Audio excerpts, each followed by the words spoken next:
Resident Evil is frightening when a monster enters the room.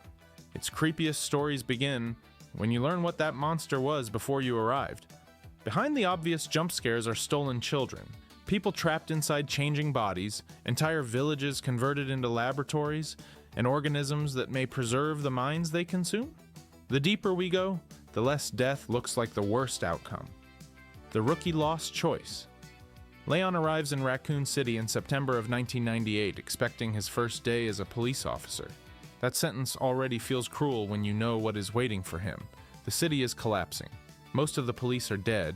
The station is full of infected civilians and Umbrella experiments. And Leon has essentially no time to become a normal cop before his job description changes to preventing the end of the world. He meets Claire Redfield, finds a 12-year-old girl named Sherry Birkin, and survives long enough to watch almost everyone around him disappear. His commanding officers are dead. The woman he starts trusting, Ada Wong, has been lying about her mission. Sherry's father becomes a mutating creature that repeatedly hunts his own daughter. And after Leon, Claire, and Sherry finally escape, the United States government destroys Raccoon City to contain the outbreak and bury the evidence. That would be enough trauma for one lifetime. Leon does not get one lifetime. The ending materials in the original Resident Evil 3 and the same event retold in the Dark Side Chronicles make his recruitment very clear. Government agents take Leon and Sherry into custody. They know Sherry carries the G-Virus antibody. Leon tells them to leave her alone because she is innocent. Their answer is basically, she knows too much, you have useful experience. And if you want this to end peacefully, you have one choice. That is not a job offer. That is blackmail with a benefits package. Leon agrees to serve the government, at least in part to protect Sherry. By Resident Evil 4, he is an elite agent sent alone into rural Spain to recover the president's daughter. People love to joke that the government apparently looked at an entire military and decided one emotionally damaged 27-year-old with excellent hair would be cheaper. But the darker point is that Leon has been turned into a state asset for the same reason Umbrella turns people into biological assets. He survived something rare, so an institution claimed the value of that survival. And it keeps happening. Operation Javier brings him face to face with another infected teenage girl, Manuela. Spain forces him to relive the helplessness of trying to save Sherry, this time with Ashley. In Tall Oaks, he has to shoot President Benford after the man who recruited him becomes infected. Then Requiem reveals that even surviving Raccoon City may have left a delayed biological cost inside him. Leon is charming because he has learned to perform calmness. The jokes, the one-liners, the impossible confidence, they are not proof that none of this affects him. They are how he keeps moving through it. His most disturbing backstory is that the rookie who wanted to help people actually did help them, and that act gave the government leverage over the rest of his life. Leon at least kept his own mind, though. The next person volunteered to save her partner, woke up as a laboratory resource, and was forced to watch her own body betray everything she believed in. Jill lost her body. Jill Valentine's life is basically the series testing how many separate violations of one person's body can be called a coincidence. First, she survives the Spencer Mansion in 1998. She discovers that her captain, Albert Wesker, has manipulated the STARS team into becoming live combat data for Umbrella's creatures. She escapes, tries to expose the company, and is largely ignored, because Umbrella owns enough of Raccoon City to make the truth sound like a conspiracy. Then Umbrella sends Nemesis to erase the surviving STRS members. Think about the psychological cruelty of that. Jill is not caught in the path of a random monster. The monster has been deployed specifically because she knows what happened. It can say the word STRS because its entire purpose is to find people like her and remove the evidence. Nemesis infects Jill with the T-virus. Carlos gets her a vaccine, she survives again, and the virus appears to be gone. It is not. Years later, Jill and Chris Redfield locate Umbrella founder Oswell Spencer. Wesker gets there first. He is physically overwhelming Chris, so Jill tackles him through a window and both of them fall from a cliff. The BCAA searches for her, finds no body, and eventually declares her dead. But Wesker survives. So does Jill. He treats her injuries, places her in cryogenic sleep, and plans to use her as a test subject for Ouroboros. While monitoring her, his researchers discover that the T-virus from Raccoon City was not fully erased. It had remained dormant. During cryogenic sleep, It reactivated, then disappeared, leaving Jill with powerful antibodies. So the infection that nearly killed her becomes the reason Wesker keeps her alive. Her body is used to help reduce the toxicity of Ouroboros, the exact kind of bioweapon she devoted her life to stopping. When she is no longer useful for that research, Wesker finds another purpose for her. A chemical called P30 can enhance physical performance while making a subject highly susceptible to control, but it wears off quickly. The solution is a device attached to Jill's chest that continuously administers it. For the next stage of her life, Jill is conscious enough to suffer but chemically denied control. Wesker hides her face behind a mask and sends her against Chris and Sheva.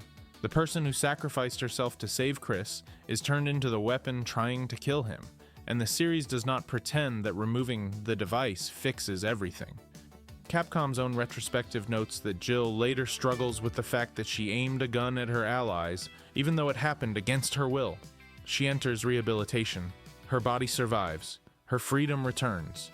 But the guilt remains irrationally attached to her because trauma is not interested in legal responsibility. That is what makes Jill's history worse than a simple capture story. Wesker does not just imprison her. He takes her courage, her antibodies, her skills, and even her loyalty, then repackages all of them as tools for his own plan. Jill's body was exploited because she survived infection. Luis Serra's story begins one step earlier. He is one of the people who helped build the nightmare, realized what he had done, and returned home just in time to watch it consume everybody he knew.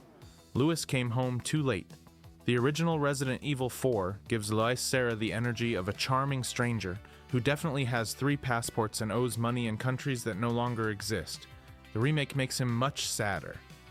Luis grew up in Valdalobos, the isolated rural region where Leon later searches for Ashley Graham. Files in the village describe a bright boy raised by his grandfather after his mother died during childbirth. He loved stories about Don Quixote and was intelligent enough that the village chief believed he might have become a scholar if he were not trapped there. Then his grandfather became sick. The old man's journal describes a hunting injury that swells and discolors. He hears voices and feels his body moving on its own. The villagers recognize a madness spreading through him, surround the cabin, and burn it down while young Luis watches. The next day, Luis is gone. He does become a scholar. According to the investigative report found in the remake, Luis earns a doctorate and becomes a rising Umbrella researcher before abruptly resigning. Additional material links him to Umbrella's European Laboratory 6, the facility associated with the Nemesis project. The safest factual version is not that Luis personally built Nemesis with a screwdriver and a dream. It is that he worked inside the research structure responsible for that project. He knew what Umbrella science looked like from the inside, and somehow, after escaping that company, he returns to Valdalobos and works for Osman Sadler. This is where Luis becomes fascinating. He has enough intelligence to recognize monsters, but not enough self-respect to believe he can do something better. In his own words and behavior, he treats himself like a man already stained by what he helped create. So when Sadler's cult offers more research, Luis repeats the pattern. He helps study Las Plagas, a parasite capable of turning a human being into an obedient host. The superior strain can preserve intelligence while destroying freedom, which is the sort of sentence Resident Evil scientists write and somehow do not immediately follow with, "Actually, maybe I should become an accountant." While Luis works, his home is being erased. The remake's ending photographs are one of the bleakest details in the series. They begin with ordinary village life, families, work, celebrations, people smiling for a camera. Then the cult arrives. Excavation begins. Parasites are unearthed. The images grow harsher, the faces less human, until the villagers we have spent the game fighting are no longer presented as an enemy population. They are evidence of a community being converted. That changes every encounter. The farmer charging Leon with an axe did not wake up and choose cult violence. The parasite has subordinated him to Sadler. The women, miners, and laborers were people with routines and relatives before they became ganados. Luis eventually turns against Sadler. He steals the amber, develops suppressants, helps Leon and Ashley, and tries to make sure the parasite does not leave the island. In the remake, he calls it a chance to change course. That is why his death works. Luis does not get to erase his responsibility, and the story does not magically declare him clean. He simply decides that guilt is not an excuse to keep helping the wrong people. He dies trying to undo a fraction of the damage. The villagers do not even receive that choice. And if that sounds cruel, the next teenager loses his home because of his father's decision, gets imprisoned by Umbrella, has to kill that same father, and is then infected by the woman who has been torturing his family. Steve paid for his father. Steve Burnside is 17 years old during Code Veronica. That matters because the game gives him the voice, confidence, and decision-making ability of a teenager, and people sometimes judge him like he is a 35-year-old soldier who should really have this all figured out. He does not. Steve's father worked for Umbrella. He tried to steal company information and sell it to the highest bidder. Umbrella discovered the plan, killed Steve's mother, and sent Steve and his father to the prison on Rockford Island. Steve had no role in the theft. He was not an employee. He was not a conspirator. He was a child Umbrella in prison because punishing the whole family was efficient. By the time Claire Redfield meets him, Steve covers fear with arrogance. He insists he does not need anyone. He distrusts family and tries to act older than he is. That behavior can be annoying, but it makes painful sense when his last experience of trusting a parent ended with his mother dead and his own life reduced to a prison number. Then the outbreak happens.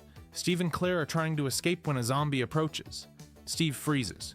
Claire cannot understand why he will not shoot until the zombie turns toward her, and Steve empties both guns into it while screaming one word, "Father."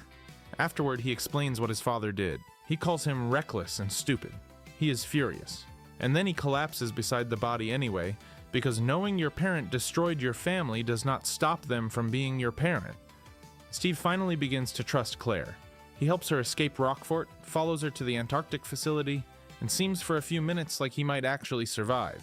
Then Alexia Ashford captures him and administers the T. Veronica virus. The mutation is immediate and enormous. Steve becomes a towering creature carrying an axe. He pursues Claire and nearly kills her. But when Alexia's tendrils seize Claire, some part of Steve regains control. Capcom's official creature description is explicit that his mind was not completely overwhelmed. He turns on the tendril, saves Claire, changes back enough to speak, and dies after telling her he loves her. Then Wesker appears and says he has taken Steve's body because the T. Veronica virus can be recovered from it. This is another detail that often gets mangled. Wesker does not say he sold Steve's body to a drug lord. Later, a T. Veronica sample reaches Javier Hidalgo, but the canon point is that Steve's infected body becomes a source Wesker can exploit. Even after death, Steve is still valuable biological property. His father treats Umbrella secrets as something to sell. Umbrella treats the family as disposable. Alexia treats Steve as a test subject. Wesker treats his remains as a sample container. The only person who treats him like a human being is Claire, and they have barely any time together. Steve's story is not disturbing because a teenager is immature. It is disturbing because every adult institution around him proves that his distrust was reasonable. Our next victim also retreats from other people, but where Steve performs confidence, Donna Beneviento, pronounced Beneviento, hides so completely that she needs a doll to speak for her. Donna hid behind Angie. Donna Beneviento is easy to reduce to the creepy doll lady, which feels slightly unfair when Resident Evil Village also contains a 9-foot vampire, and a man who appears to have built an entire factory because therapy was unavailable. Donna is different from the other village lords, because almost everything frightening about her is a defense mechanism that somebody else weaponized. The gardener's diary says she had feared other people since childhood, because of the scar across her face.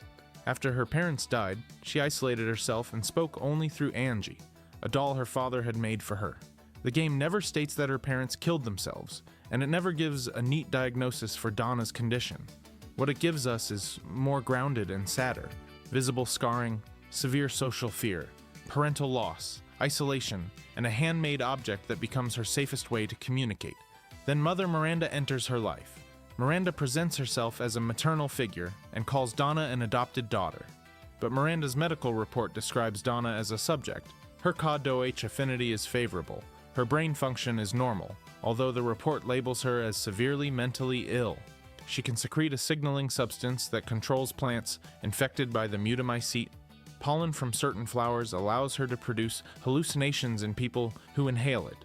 She divides that parasite among her dolls so she can control them remotely. And after listing the mechanics of Donna's body, Miranda ends with the only judgment she truly cares about: unfit vessel for Eva. So Donna's new mother is not rescuing her from loneliness. Miranda is testing whether Donna's body can house the consciousness of her dead child. The gardener sees Donna becoming more animated and is grateful to Miranda. Then Donna gives him yellow flowers. Their pollen makes him hallucinate his dead wife. Donna is thrilled and invites him to the house, saying he can see his family again. The diary stops there. That does not prove exactly what Donna intended or exactly how he died. It does show the pattern. Donna's power offers people the thing she wants most: the return of someone they lost. It is a beautiful promise delivered through neurological manipulation. When Ethan reaches House Beneviento, Donna uses Mia's image, Rose's voice, a wooden doll, and the unforgettable giant infant hallucination to turn his private fears into architecture. She does not just attack him. She makes him walk through the possibility that his marriage was built on secrets and that he failed as a father. But Donna is not a harmless victim. Her grief has made her dangerous. Her final confrontation proves she is willing to trap and kill Ethan rather than let him leave. The accurate line is not that she begs him to stay. She tells him she cannot let him leave. That distinction matters. Donna is sympathetic, but sympathy is not innocence. Her backstory is disturbing because Miranda found a lonely, psychologically vulnerable woman whose only stable relationship was with a doll, then gave that doll power and called the experiment a family. And somehow, the next family manages to be even less healthy. The twins rebuilt Veronica. Alfred and Alexia Ashford are often called clones of their ancestor Veronica. That is close enough for casual conversation, and not quite what the game says. Their father, Alexander Ashford, believed he had identified a genetic basis for human intelligence. He took genetic material from the preserved remains of the Ashford family's legendary ancestor, Veronica, manipulated it, and implanted it into an unfertilized egg carried by a surrogate mother. The result was twins. Alfred was highly intelligent. Alexia was a genius. Alexander did not greet that outcome as the birth of two children. His report evaluates them like results. Alfred's intelligence is not high enough for the purpose. Alexia is exactly what he wanted: a revival of Veronica who can restore the family's glory. Imagine discovering that your father's private notes do not describe your first words, your personality, or the day he held you. They score how successfully you recreated a dead woman.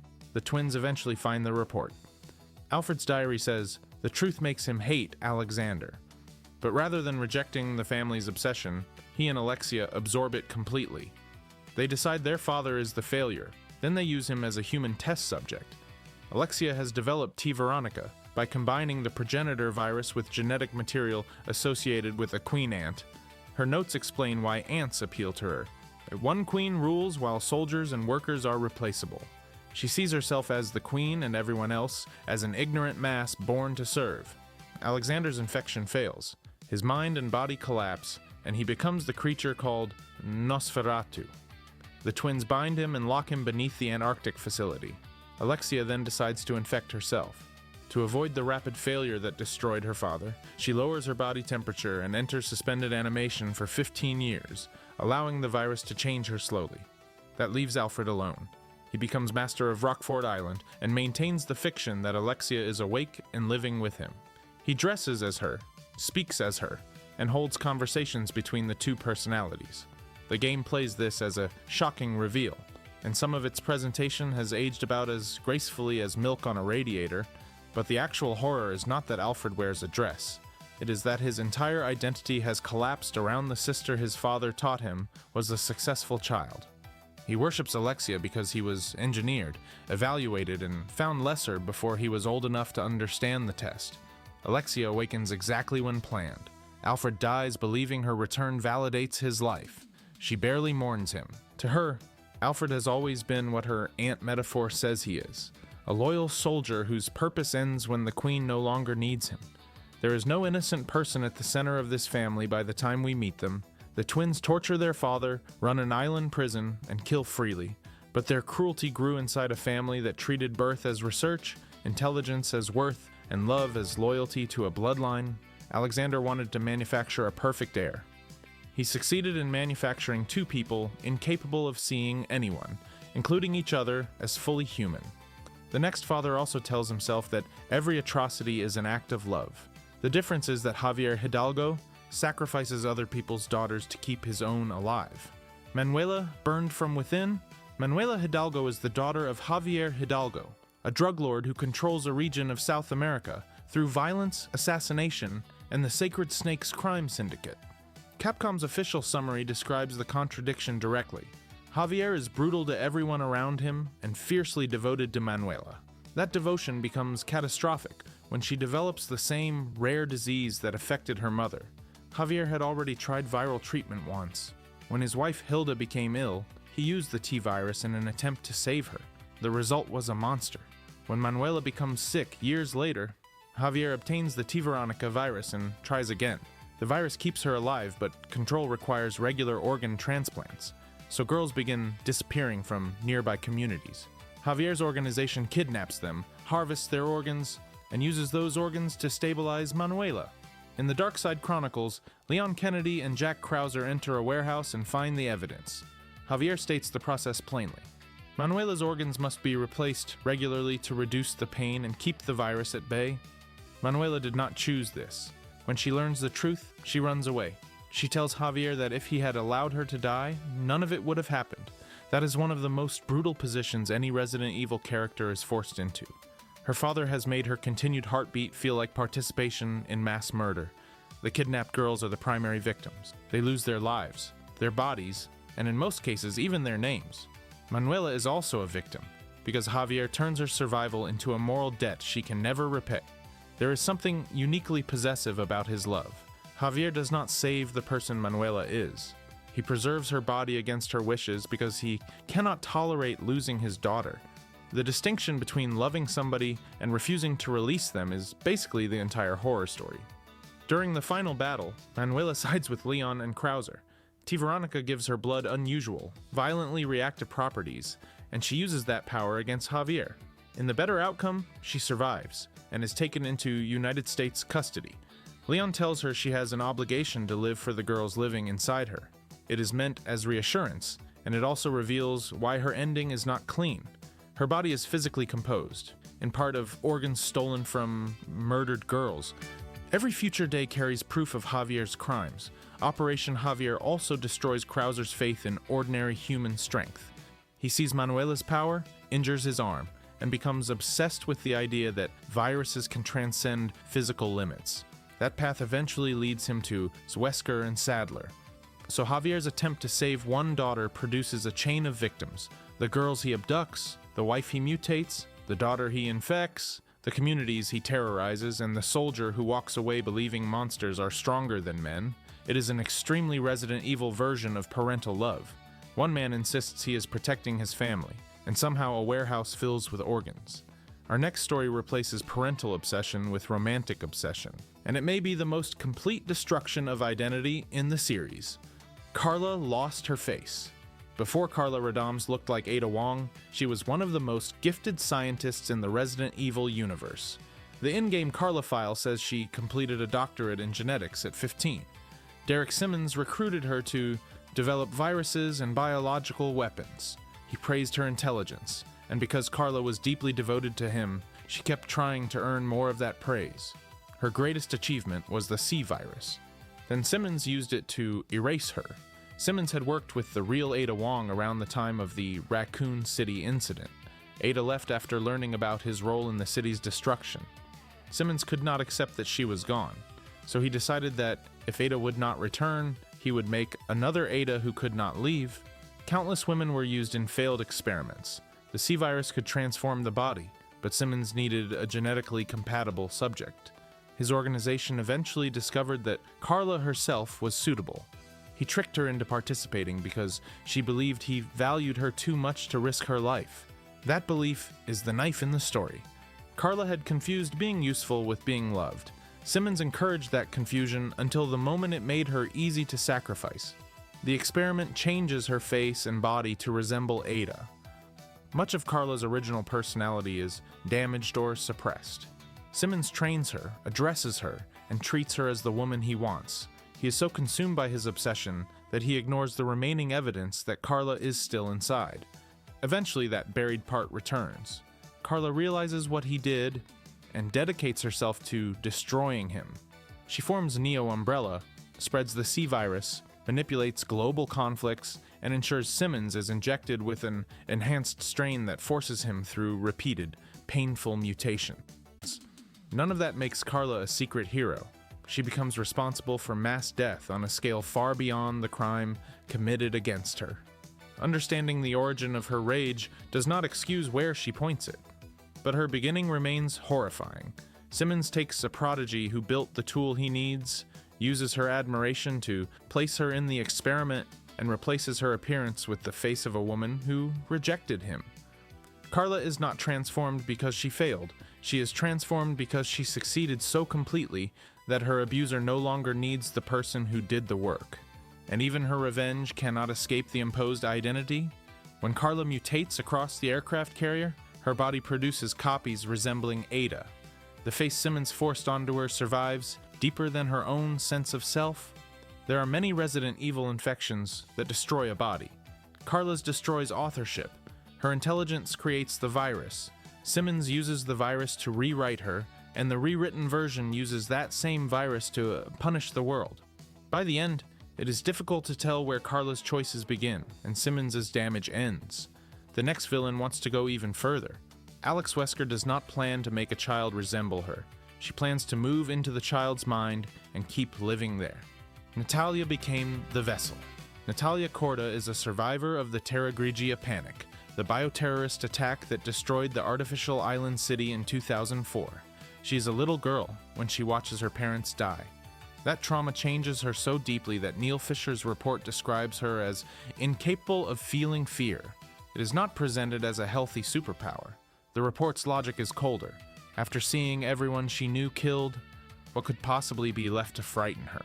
To Alex Wesker, the answer makes Natalia perfect. Alex has continued Oswell Spencer's research into immortality. She does not believe the body can live forever, so she develops a procedure designed to transfer a mind into another person. Her notes identify two requirements. The new vessel must be mentally strong and able to overcome fear. Then the transferred consciousness needs 6 months to stabilize. Natalia is selected because trauma has already done the screening. This is one of Resident Evil's most consistent forms of cruelty. A child survives something impossible, and the adults around her interpret survival as compatibility with the next experiment. Alex kidnaps members of TerraSave and brings them to the island of Sabotage. Bracelets monitor their fear. The T-Phobos virus is designed to activate when fear becomes intense. Most of the captives are being tested, punished, or used as data. Natalia is being prepared as a body Alex can occupy. The transfer occurs, and Alex kills herself, believing her consciousness will awaken inside Natalia after the stabilization period. Then Alex sees Natalia again and becomes afraid. That fear activates the virus inside Alex's own body, mutating her and leaving a grotesque version of the woman who thought she had defeated death. She spends the next 6 months trying to kill Natalia, because the child's continued existence threatens the replacement identity taking root inside her. Barry Burton eventually rescues Natalia. In the better ending, they defeat Alex, and Natalia becomes part of the Burton family. But the final scene quietly refuses to call this a complete rescue. Natalia sits, reading a passage by Franz Kafka, and speaks with Alex's mannerisms, implying that at least part of the transfer succeeded. Barry saves the child's body. Nobody can guarantee who will eventually live inside it. Natalia's backstory is disturbing, because Alex does not need her dead. Death would ruin the vessel. She needs Natalia alive, stable, and emptied of ownership. Even the quality that saves Natalia from the fear virus is the product of having watched her family die. Her numbness protects her and marks her for exploitation at exactly the same time. Resident Evil Requiem takes this idea of children as vessels and industrializes it. It does not select one traumatized child. It manufactures entire groups of them. Spencer built replacement children. Resident Evil has visited the Raccoon City orphanage before. In the remake of Resident Evil 2, a letter reveals that the facility supplied children as candidates for Umbrella experiments. When one former subject escaped a clinical trial and returned seeking help, the director disposed of every child in the candidate pool as a precaution, then told the neighbors they had simply been moved. That was already one of the darkest files in the series. Requiem somehow finds a basement under it. Long before the 1998 outbreak, Oswell Spencer was pursuing memory transfer as a route to immortality. The ARC facility beneath Raccoon City worked with children who were genetically engineered for that research. They were not treated as patients. They were produced in series. The Series 60 children receive recombinant DNA, Spencer's plasma, and experimental procedures intended to move his memories into another body. An in-game report says the transfer fails and the children develop mental abnormalities. It then announces another medical procedure and a final phase with the tone of somebody rescheduling a dentist appointment. A researcher's notebook describes the children as having surgical scars across their heads. The writer initially claims to be disturbed, then becomes excited by the chance to experiment on them. That emotional turn is almost more disgusting than any monster. Umbrella does not only employ people with no conscience, it rewards people for treating revulsion like a temporary onboarding issue. In 1990, the Series 60 children turn on the staff. During a playable memory, a girl named Chloe moves through the orphanage as the other children hunt the researchers. She reaches an underground chapel where failed subjects have been placed in coffins. One toe tag belongs to Charlotte, 7 years old, discarded for volatile symptoms. Chloe eventually enters ARC and discovers the truth. She is not an orphan who happened to arrive there. She is a Series 70 subject, genetically engineered and raised inside the experiment. A file notes that adjusting the virus level in Chloe produced signs of stability, which makes her the promising result. Then researchers detect symptoms. She is judged a failure too. Her last experience is not simply dying, it is realizing that her childhood, friendships, home, and even body were components of someone else's attempt to outlive death. Decades later, Grace Ashcroft is shown evidence of Chloe and the later children. Grace has been manipulated into believing these girls are copies of her and that their deaths somehow originate with her existence. The eventual truth is that Grace herself was naturally born and later entrusted to Alyssa Ashcroft, but the psychological weapon works because the children resemble her.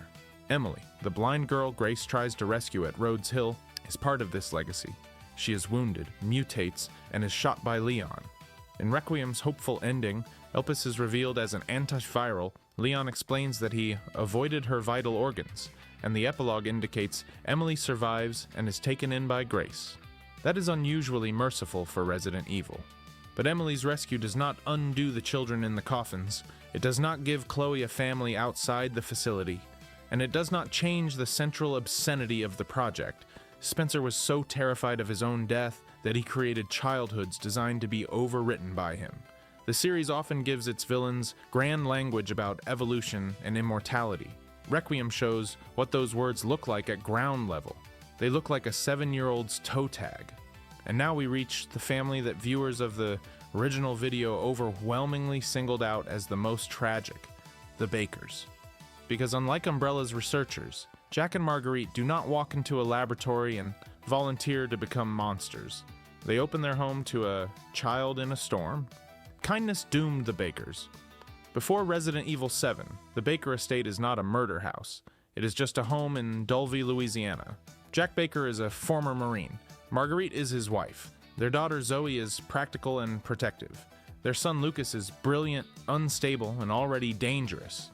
The downloadable chapter, Daughters, makes the family tragedy clear by showing the night everything changes. A tanker has gone down during a hurricane. Jack finds a little girl, Eveline, and an unconscious woman, Mia Winters, near the wreck. He brings them home because leaving injured people in a storm would be inhuman. It is probably the kindest decision Jack makes in the entire series. It destroys his family. Eveline is an engineered biological weapon who spreads mutamycete mold. She wants a family and can infect people into accepting the roles she assigns them. Within hours, Marguerite is behaving strangely. Jack becomes violent. Zoe watches her parents lose control while still looking exactly like themselves. That last part matters. In many Resident Evil outbreaks, the body transforms quickly enough that the monster feels separate from the person. The Baker infection begins as domestic abuse with a biological cause. Jack can speak. Marguerite can call herself Zoe's mother. They can use familiar voices while the mold pushes their minds toward Eveline. Zoe resists complete control and spends years trapped on the property, searching for a cure. Jack and Marguerite abduct or kill people who come near the estate. Eveline turns victims into molded. The house fills with evidence of lives ending behind closed doors. But the Bakers are not equally innocent. Lucas was dangerous before the infection. A childhood note reveals that he trapped another boy named Oliver in the attic and left him to die. Later, the criminal organization called The Connections gives Lucas a serum that frees him from Eveline's control while preserving his regenerative infection. He pretends to remain under her influence, conducts his own experiments, builds traps, and reports data back to the organization. So when Lucas tortures people, that is Lucas. Jack and Marguerite are more complicated. The mold reaches the brain, produces hallucinations, aligns the subject's thoughts with Eveline, and can eventually place them under her control. That does not mean every action is performed by a fully conscious prisoner, watching helplessly for 3 straight years. The infection changes cognition and identity. Their original personalities surface in fragments. The clearest example comes when Ethan Winters briefly encounters the real Jack within the mold's shared consciousness. Jack appears calm and ashamed. He explains that Eveline did this to the family and begs Ethan to free them. That scene recontextualizes every ridiculous dinner table threat and wall-smashing pursuit. Somewhere inside the man chasing Ethan is the father who carried a stranded child out of a hurricane. Marguerite leaves a doctor's letter in her room. The doctor has seen fungus-like structures in scans of her skull and warns that the hallucinations and sounds she hears may be connected. He urges her to come in before it is too late. She never gets help. The estate's isolation makes the infection self-sealing. The family appears hostile. Visitors disappear, and anybody who enters becomes another body the mold can use. From the outside, they look like the danger. From the inside, there is nobody left who can reliably ask for rescue. Zoe's fate makes this even crueler. She survives for years without becoming Eveline's obedient daughter. She creates a serum and guides Ethan through the property. In the canonical choice, Ethan uses the available dose on Mia, leaving Zoe behind. End of Zoe later allows Jack's brother Joe to rescue her. But for a long stretch of the story, doing the most to fight the infection earns Zoe the least immediate escape. The Bakers are terrifying because they violate the safest idea most people have, that home and family are separate from the horror outside. In Dulvey, opening the door to help someone brings the horror in, then it uses the people who love you as masks. And the man who enters that house looking for his wife has an even stranger fate. Ethan Winters dies near the beginning of Resident Evil 7. He just does not learn that until the next game. Ethan died too early. Ethan Winters receives a message from Mia 3 years after she disappeared. The message tells him to come to Dulvey. This is objectively a terrible idea. If your missing spouse sends a cryptic video from an abandoned Louisiana property, there are several reasonable responses before driving there alone. Call the police, tell a friend, bring shoes appropriate for a swamp. Ethan chooses none of these because Love has apparently deleted the part of his brain that recognizes horror game geography. He enters the Baker guest house, finds Mia, and learns almost immediately that she is infected. She attacks him, cuts off his hand, and is eventually subdued. Then Jack Baker catches Ethan and crushes his head with a stomp. That is the moment Ethan dies. The mold infecting the estate reconstructs him as a molded organism with his memories and personality intact. Resident Evil 7 never explains this directly. It simply shows Ethan surviving injuries that should be impossible, reattaching his hand, and pouring medicine onto open wounds like first aid spray has quietly become industrial adhesive. Village finally tells him the truth. Eveline appears inside his mind and reminds him of Jack's attack. Ethan has not been an ordinary living human since the opening hours of the previous game. The revelation does not mean he is a fake person. This is where wording matters. Ethan retains his memories, relationships, choices, and sense of self. He loves Mia and Rose. He feels pain. He is a conscious continuation of Ethan, even if the body carrying that consciousness is mold reproducing a human form. But Mia knew there was something abnormal about him, and kept the full truth hidden. After Dulvey, they build a life under government protection and have a daughter, Rosemary. Then Mother Miranda kidnaps Mia, imitates her, lives inside their home, and studies Rose. Chris Redfield attacks the house to kill Miranda, but does not explain the plan to Ethan, because Resident Evil Village requires at least one elite operative to forget how sentences work. Ethan wakes in Eastern Europe, finds his daughter missing, and spends the game allowing increasingly large portions of his body to become optional. His fingers are bitten off. His hand is severed and reattached. Lady Dimitrescu hangs him through both palms. Moreau covers him in acid. Heisenberg tries to turn him into a weapon. Miranda tears out his heart. The body keeps going because the mold regenerates it, but by the end that regeneration is failing. Ethan learns Rose has been separated into crystallized flasks and used in a ceremony intended to turn her into a vessel for Miranda's dead daughter. He assembles her, defeats Miranda, and realizes his own body is breaking apart. Then he takes the detonator, sends Rose away with Chris, and destroys the Megamycete with himself still beside it. The disturbing part is not simply that Ethan was dead all along, it is that he spends 2 games being evaluated through his usefulness. The connections created Eveline. Eveline's mold remade Ethan. Miranda sees Ethan as an interesting specimen and Rose as a vessel. Heisenberg sees both father and daughter as weapons against Miranda. Even Chris, while trying to protect them, moves the family like pieces in an operation. Ethan's final decision is the first time the destruction of his body is entirely his own choice. And Shadows of Rose confirms that his consciousness remains within the Megamycete network, still trying to protect his daughter years later. For a protagonist famous for having almost no visible face, Ethan is one of the series' clearest statements about personhood. His biology becomes fungus. His body is replaceable. His decisions remain his. The creature responsible for that second life is often described as an evil child. Before we get to her, there is one more Winters whose entire childhood is shaped by decisions made before she could speak. Rose inherited the network. Rosemary Winters enters the world as the child of a mold-reconstructed father and a mother who had once been infected and controlled by Eveline. That is not the sort of medical history that gets you a sticker after the appointment. Rose has an extraordinary connection to the Megamycete from birth. Miranda believes she is the perfect vessel for Ava, the daughter she lost to the Spanish flu. So Miranda replaces Mia, infiltrates the Winters home, kidnaps Rose, and tests the baby's regenerative abilities by separating her body into 4 crystallized flasks. One is explicitly labeled as Rose's head. Village insists she can be restored, and she is, but it is worth pausing on how disturbing that is. Rose is an infant. She is killed or disassembled so completely that her father carries labeled body parts between the village lords, while everyone around him talks about her power like the baby is a rare battery. Miranda wants her as a vessel. Heisenberg wants to use her against Miranda. The 4 lords hold pieces of her because the ceremony requires them. Nobody in that system is interested in what Rose might eventually want. Ethan rescues her and sacrifices himself. Mia survives, but by the time Rose is 16, she has spent much of her life under government protection and apart from an ordinary family.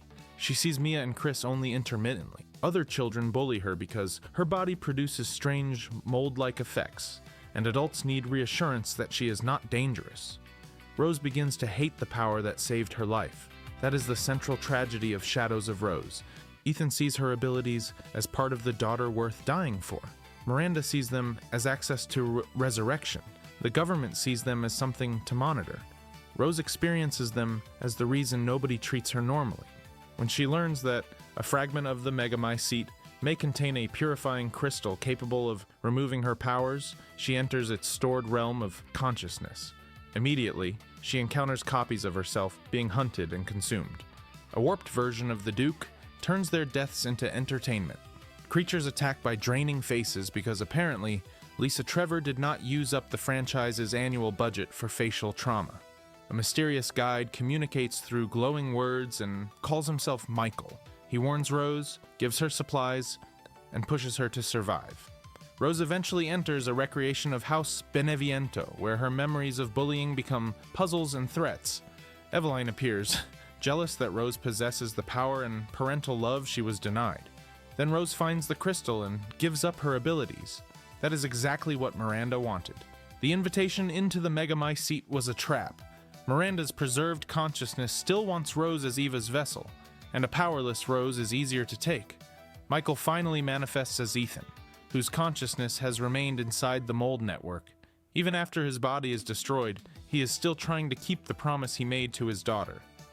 Rose has to make a choice that reverses the emotional logic of her whole life. She can keep rejecting the part of herself everyone called monstrous, or accept it and use it on her own terms. She breaks the purifying crystal, regains her power, defeats Miranda, and embraces Ethan before returning to the real world.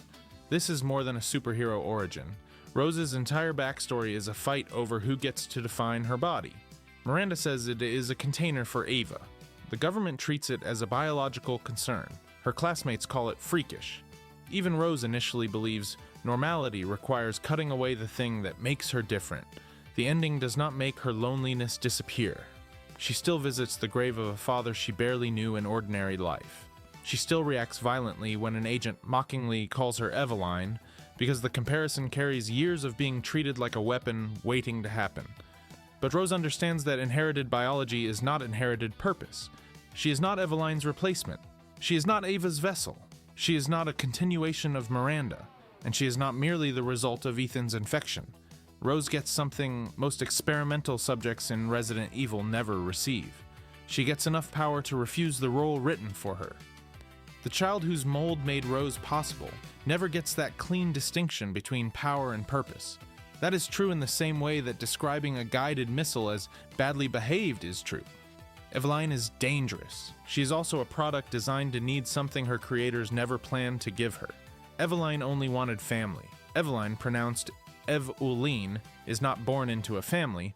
She is manufactured as E001. The connections develop her from mutamycete material originally obtained through Miranda's research. The goal is a biological weapon that can infiltrate a target population without looking like a weapon. Eveline resembles a child.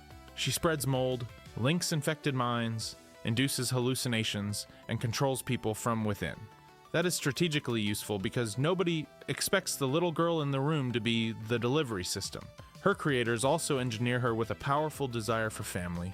That is not a sentimental accident.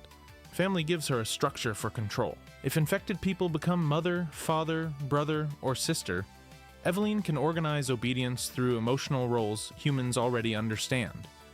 Mia Winters works as her handler and poses as her mother during transport.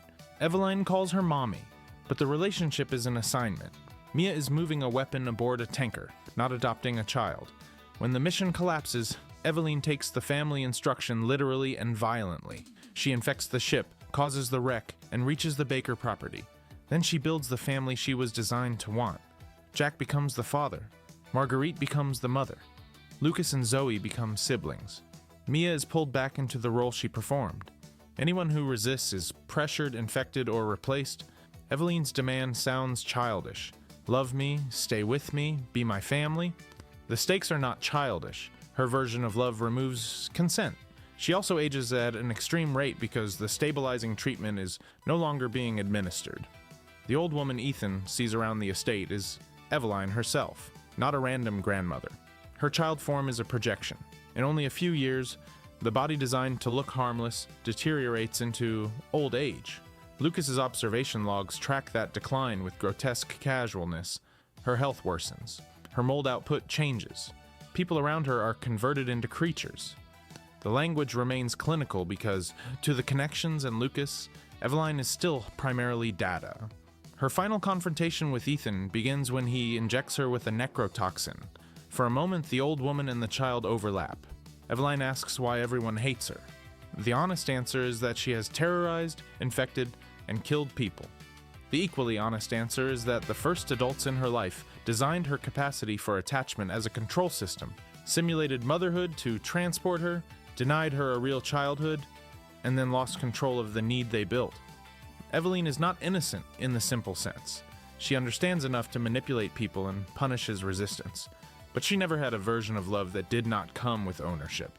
That is why I find her more disturbing than most tyrants. A tyrant is engineered muscle pointed at a target. Eveline is engineered loneliness. Her creators take a child's basic dependence on caregivers, turn it into a weapon, and then act surprised when the weapon refuses abandonment. And when Ethan destroys her, the consequences continue through the Bakers, Mia, Ethan, Rose, and eventually the Megamycete itself. Eveline wanted a family so badly that she infected one into existence. The next child already had parents. Unfortunately, they were William and Annette Birkin. Sherry never stopped healing. Sherry Birkin is 12 during the Raccoon City incident. Both of her parents are senior Umbrella scientists. William creates the G-Virus. Annette helps protect the research. Their work matters so much to them that Sherry learns to expect absence as normal family life. When the outbreak begins, Annette contacts Sherry at school and tells her to leave, retrieve a pendant from home, and go to the police station. Hidden inside that pendant is a G-virus sample, so even the object Sherry carries for comfort has been converted into research storage. She reaches the station alone. In the remake, Police Chief Brian Irons abducts her and holds her at the orphanage. This is not a random safe building. Files reveal the orphanage has been supplying Umbrella with children for experiments.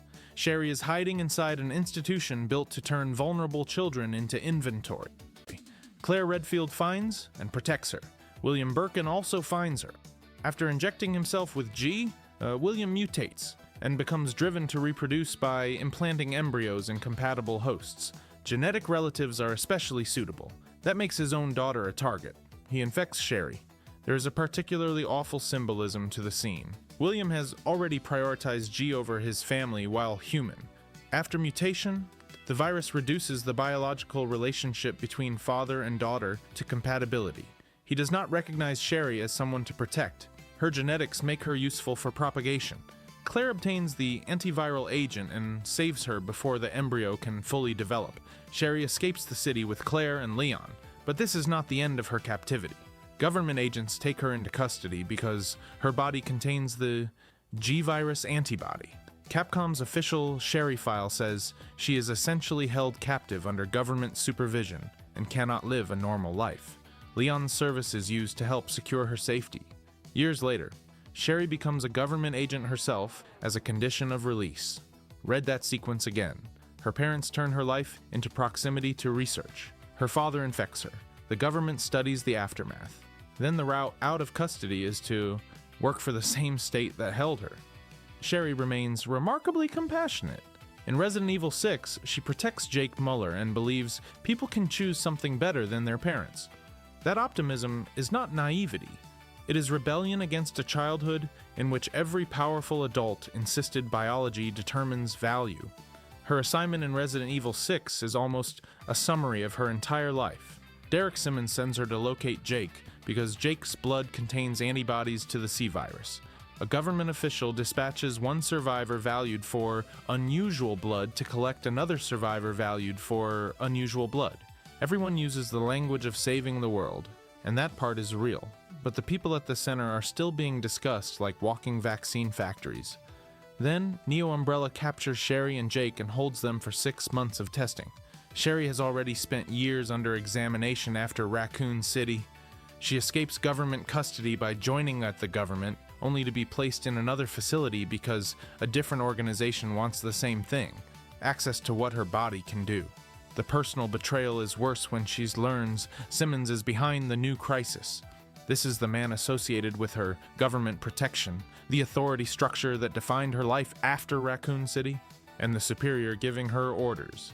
He is also the man whose obsession destroyed Carla Radams and whose conspiracy helps unleash the C-virus. Sherry does not respond by accepting that every institution is corrupt and nothing matters. She protects Jake anyway. When Jake learns he is Albert Wesker's son, Sherry understands immediately that a parent's crimes do not make the child guilty. She has been living inside that argument since she was 12. Jake's blood helps create a vaccine. Sherry's regeneration helps them survive. But the meaningful part is that neither character allows valuable biology to become a complete identity. That is the victory Sherry's parents never give her. William sees genetics. Annette sees research. The government sees antibodies. Sherry keeps seeing people. Her residual G infection gives her regenerative abilities and slowed aging. Those powers help her survive, but they also ensure institutions will always see something valuable in her blood. Requiem extends the cost. Sherry and Leon, the two survivors once taken by the government, continue working together decades later.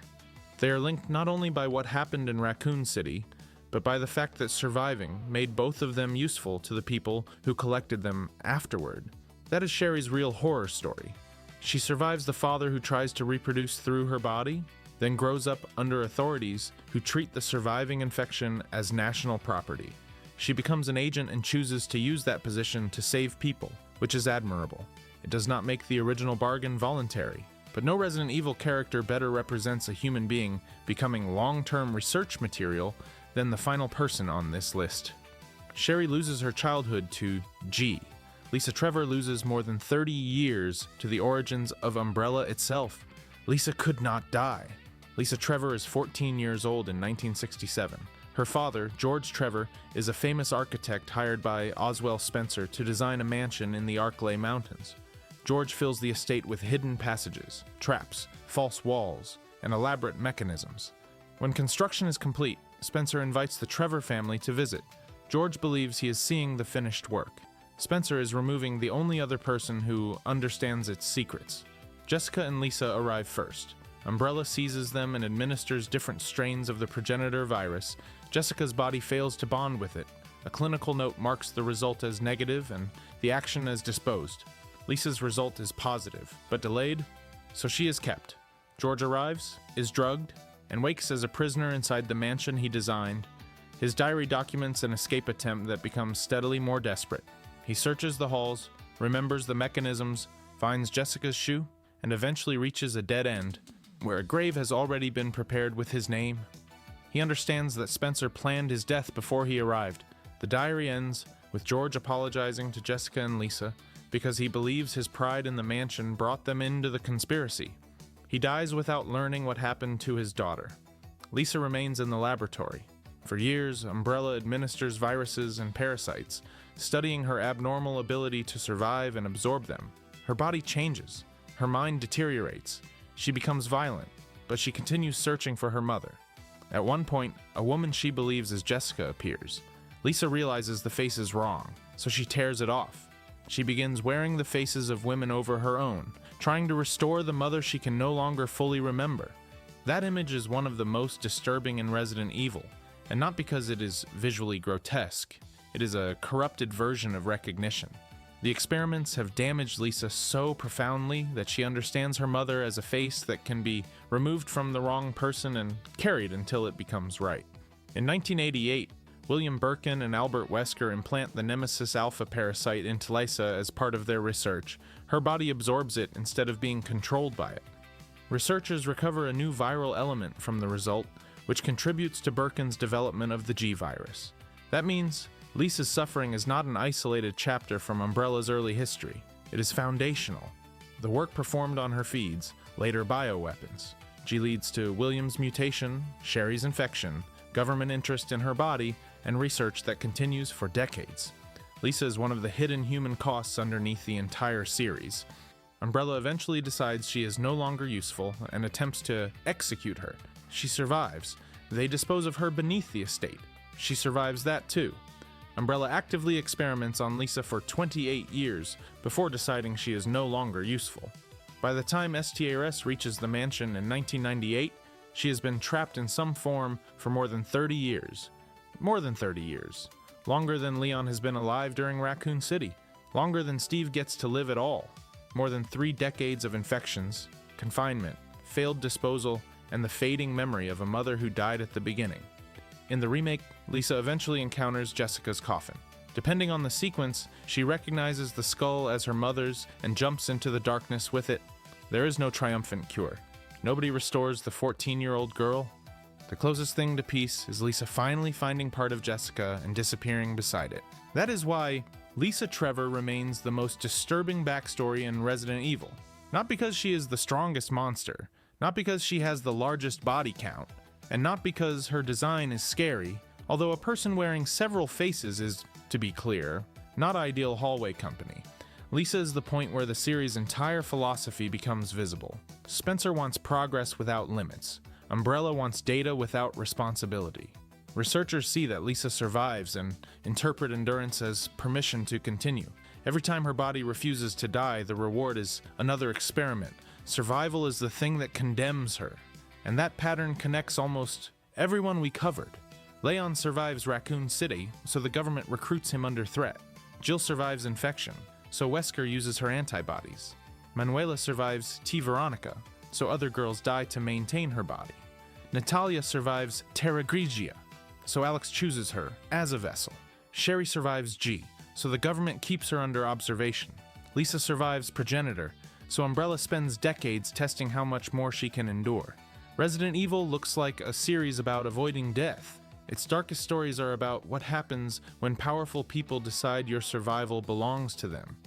That is the real monster behind almost every virus in the franchise, not the organism, the person who sees a living human being and thinks, we can still get more data. And honestly, after all that, the zombies feel almost polite. They only want to eat you once. The virus wanted something else. When most people picture the T-virus, they picture a zombie.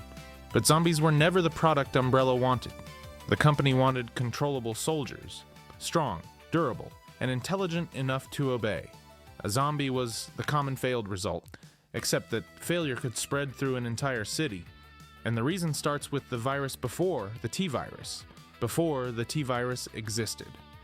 In the 1960s, Oswell E. Spencer, James Marcus, and Edward Ashford became obsessed with a rare plant called the Stairway of the Sun. It grew in a region of West Africa where the Ndapaya people had used it in a deadly ritual for generations. Anyone attempting to become the tribe's king had to enter an underground garden and consume the flower. Most candidates died. A very small number survived and gained unusual strength and longevity. To the Ndapaya, this was a sacred trial. To Spencer, it was a research proposal with free human data. The substance inside the flower became known as the progenitor virus. Its defining ability was not resurrection.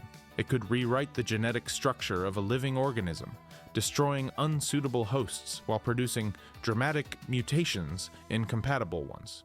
That distinction matters. Resident Evil viruses generally do not work like a clean upgrade you select from a menu. They force rapid biological change, and the host either adapts, mutates unpredictably, or dies. Usually some exciting combination of all three. Spencer saw more than a medical discovery. He believed progenitor could accelerate human evolution and help create a superior species. And because Spencer was Spencer, he naturally imagined himself deciding who counted as superior. Umbrella Pharmaceuticals was founded in 1968 as a respectable public face for that research. Medicine paid the bills, protected the laboratories, and gave the founders access to equipment, personnel, and distribution. Underneath it was a eugenic project and a weapons program. The original progenitor virus had a problem, though.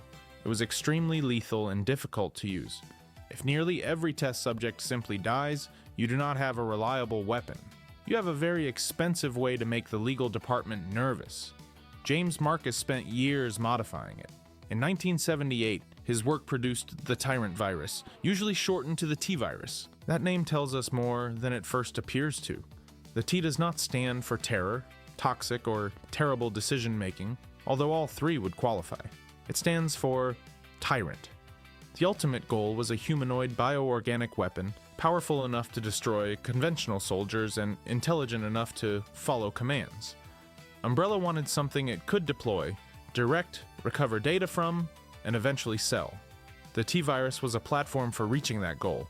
It increased aggression. It accelerated cellular activity. It could produce enormous strength, resilience, and mutations. It also infected many species, which allowed Umbrella's researchers to test different animals and study which traits survived the process. The monsters Umbrella actually wanted. Some of those animals became deliberate weapons. The Cerberus, for example, was not simply a family dog that wandered into the wrong puddle. Umbrella deliberately administered the T-virus to Dobermans because the animals were fast, aggressive, trainable, and relatively cheap to obtain.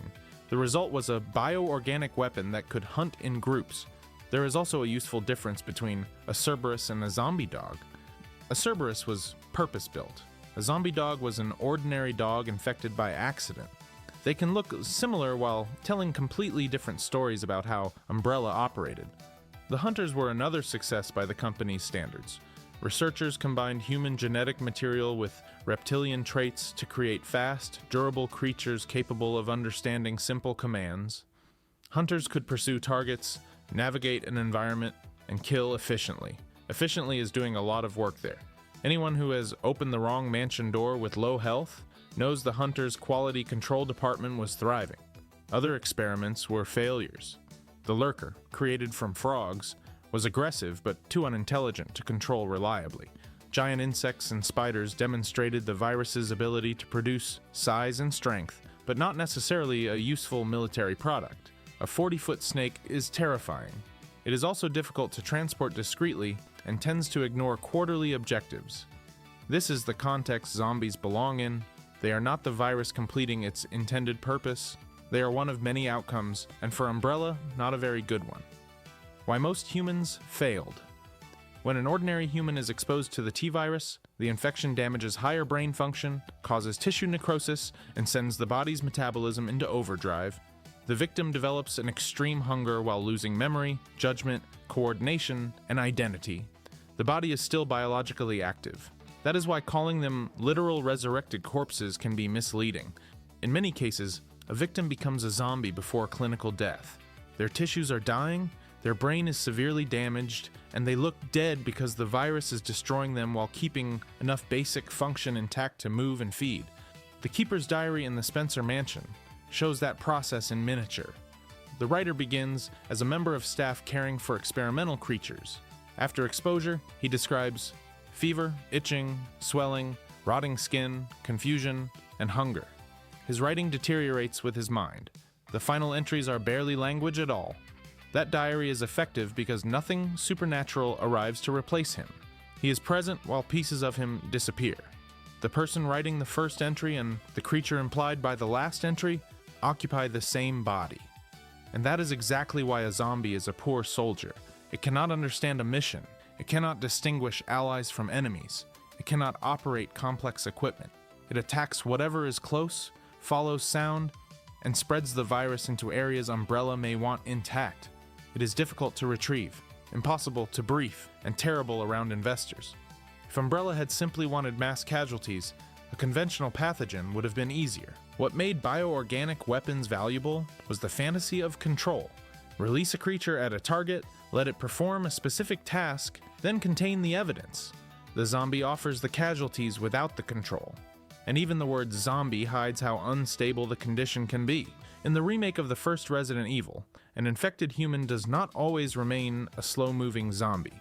If the body is not destroyed properly, the virus can continue working. The subject may later rise as a Crimson Head, faster, stronger, more aggressive, and equipped with claws. Umbrella's researchers called this process VIACT. The basic idea is that severe injury or apparent death can trigger another wave of mutation. The virus responds to damage by pushing the host into a more dangerous state. This gives us a good example of the difference between power and usefulness. A Crimson Head is clearly more lethal than an ordinary zombie. It is also even less controllable. You cannot build a reliable military unit around creatures that may spend hours lying on the floor before suddenly sprinting at whoever enters the room.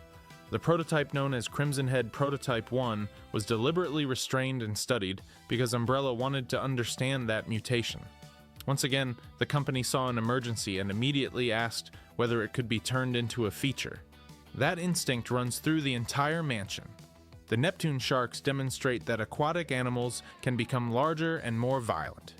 The giant plant known as Plant 42 shows that the virus can affect vegetation through contaminated water. The giant snake yawn and the enormous spider black tiger demonstrate how radically some animals respond. Not every creature was created according to one clean recipe.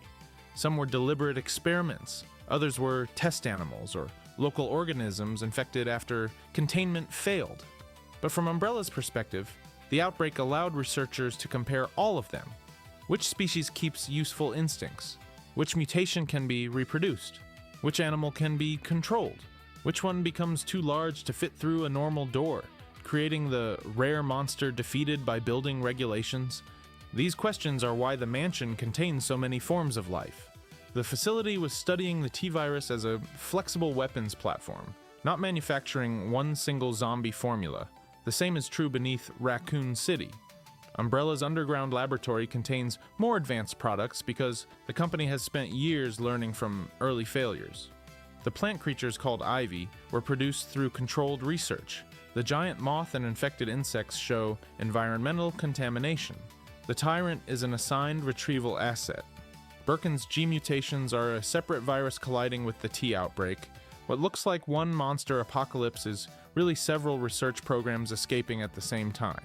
This is also why an infected person's condition can vary so much. Dose, route of exposure, time, species, individual health, and genetic compatibility all affect the outcome. Someone bitten during the city outbreak may deteriorate over hours. Someone exposed to a concentrated laboratory sample can collapse much faster.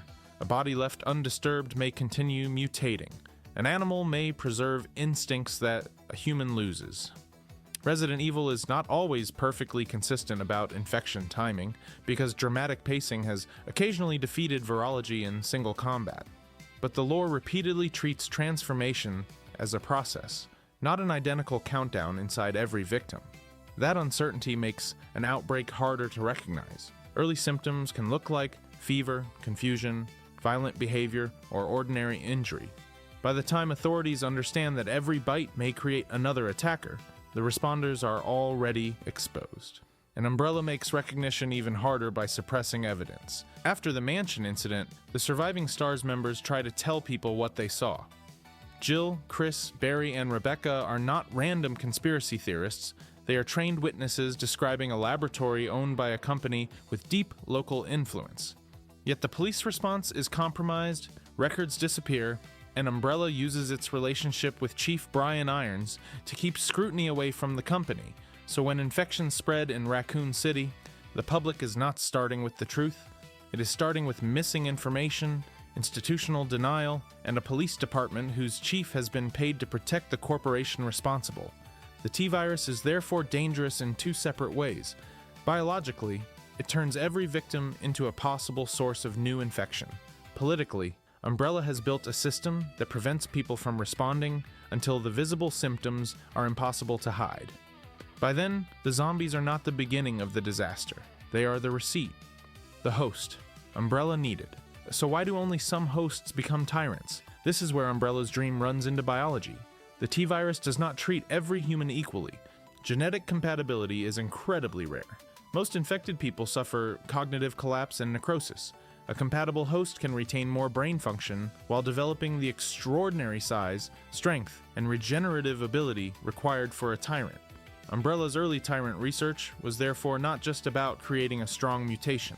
It was about finding or manufacturing a host whose body could endure the virus without becoming a hungry office worker in a lab coat. The T-002 in the Spencer Mansion is one of the clearest early results. It has huge claws, extreme strength, and enough neurological function to respond to commands. But it is still a prototype. Wesker releases it against the surviving STARS members to gather combat data, and depending on how that final battle unfolds, it can immediately attack him too, which is an awkward way to learn that your control system needs another patch. Umbrella continued refining the process.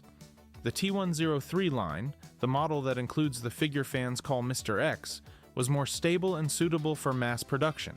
These tyrants could accept basic mission parameters, identify targets, and operate without immediately transforming into an uncontrolled mass. Their trench coats were not a fashion decision, although Mr. X does commit to the look. The coat functions as a limiter and protective restraint, helping suppress further mutation while shielding the body. The leap from T-002 to T-103 matters because it shows what Umbrella considers progress. The newer model looks more human, can be transported in restraints, receives an objective, and retains its general form until sufficiently damaged. Its value is not simply that it hits harder. Its value is that the company can repeat the result.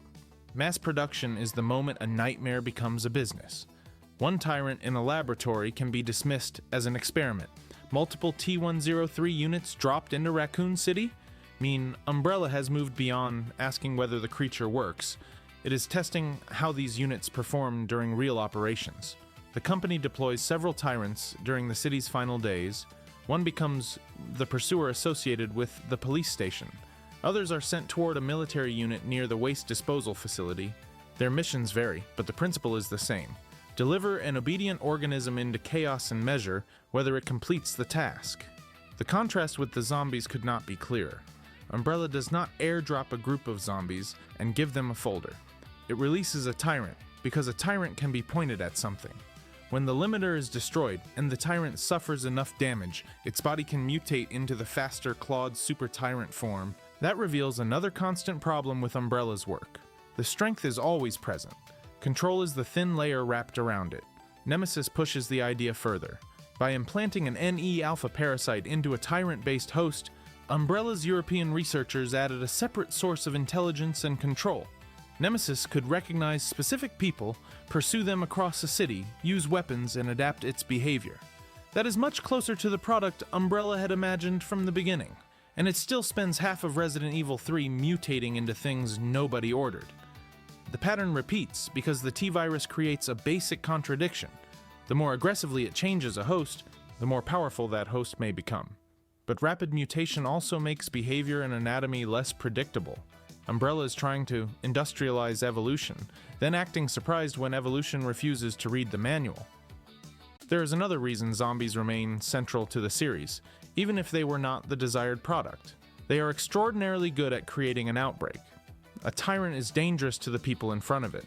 A zombie can make more zombies. The T-Virus spreads through bodily fluids and contaminated material. In a controlled laboratory, Umbrella can monitor that risk. Once infected animals enter water systems, streets, hospitals, or crowded evacuation routes, the number of hosts grows faster than any cleanup team can manage. When failure reached Raccoon City is the nightmare version of that equation. Before the citywide disaster, the virus had already escaped around the Arklay research facilities. Infected dogs and other animals contributed to killings in the surrounding mountains. The Spencer Mansion outbreak then exposed the scale of Umbrella's research. But the September crisis became far worse after Umbrella sent a special forces unit into William Birkin's underground laboratory to seize the G-Virus. Birkin was shot, injected himself with G, and attacked the team. Containers holding T-Virus samples were broken during the violence.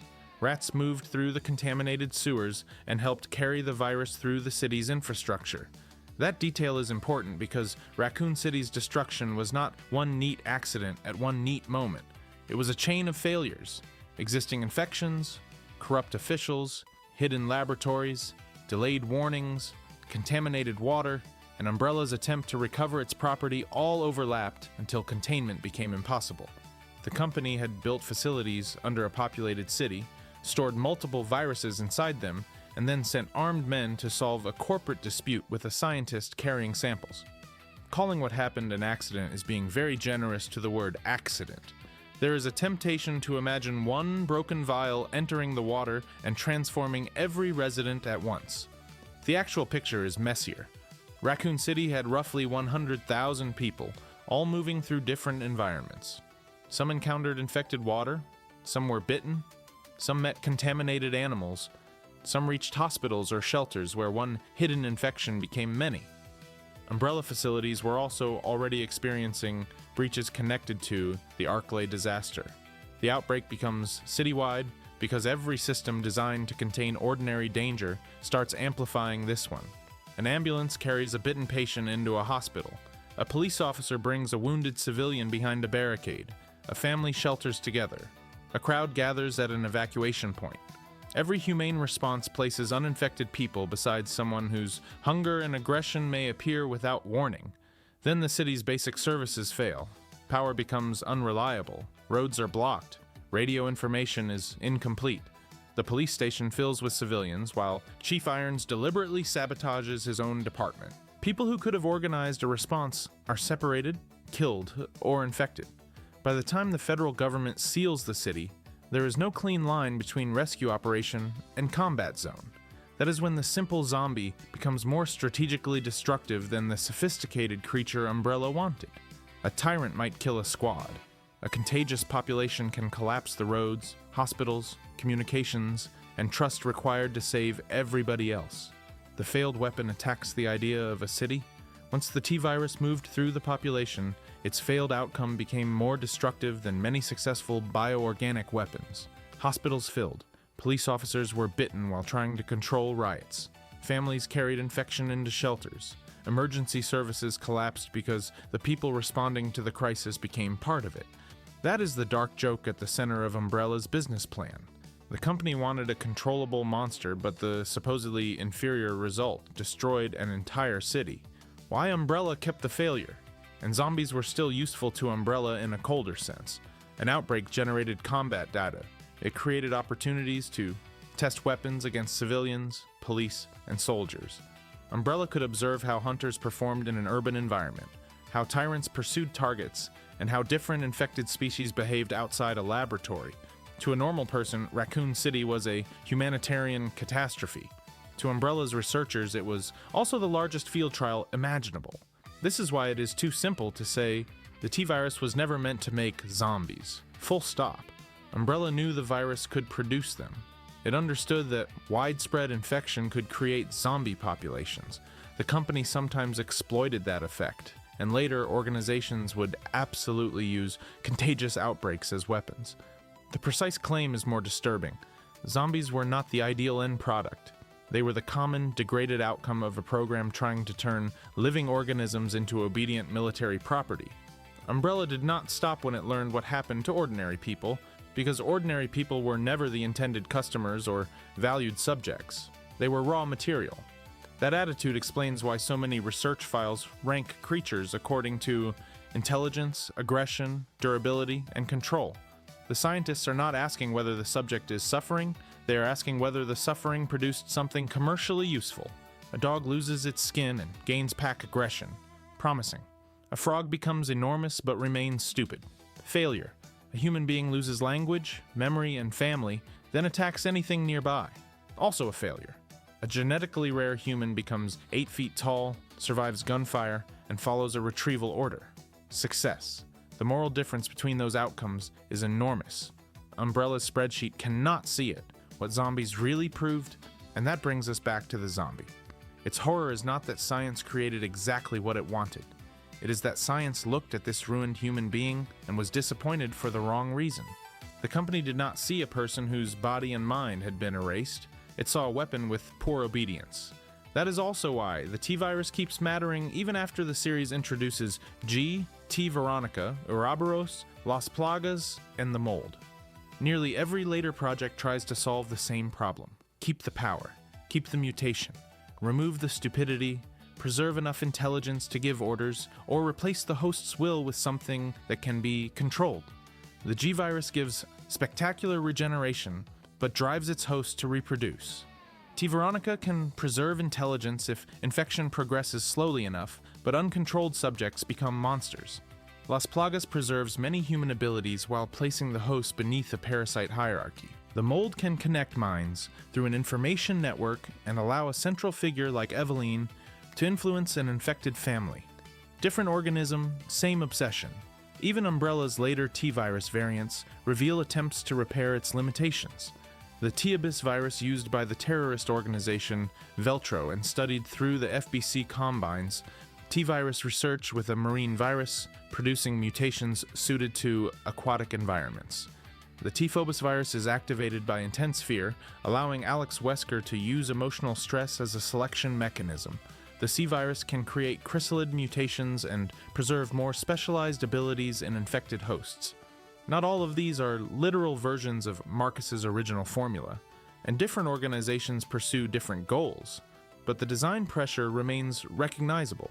The researchers want predictable traits, selective activation, retained intelligence, or controlled transformation. Nobody looks at the first zombie and says, "Perfect, stop here." Because the first zombie cannot build an empire. It cannot infiltrate a government, recognize one designated target, or decide not to eat the person holding the leash. Las Plagas comes far closer to solving that problem. A ganado can speak, farm, use tools, coordinate with others, and recognize commands while its will is subordinated to a dominant parasite.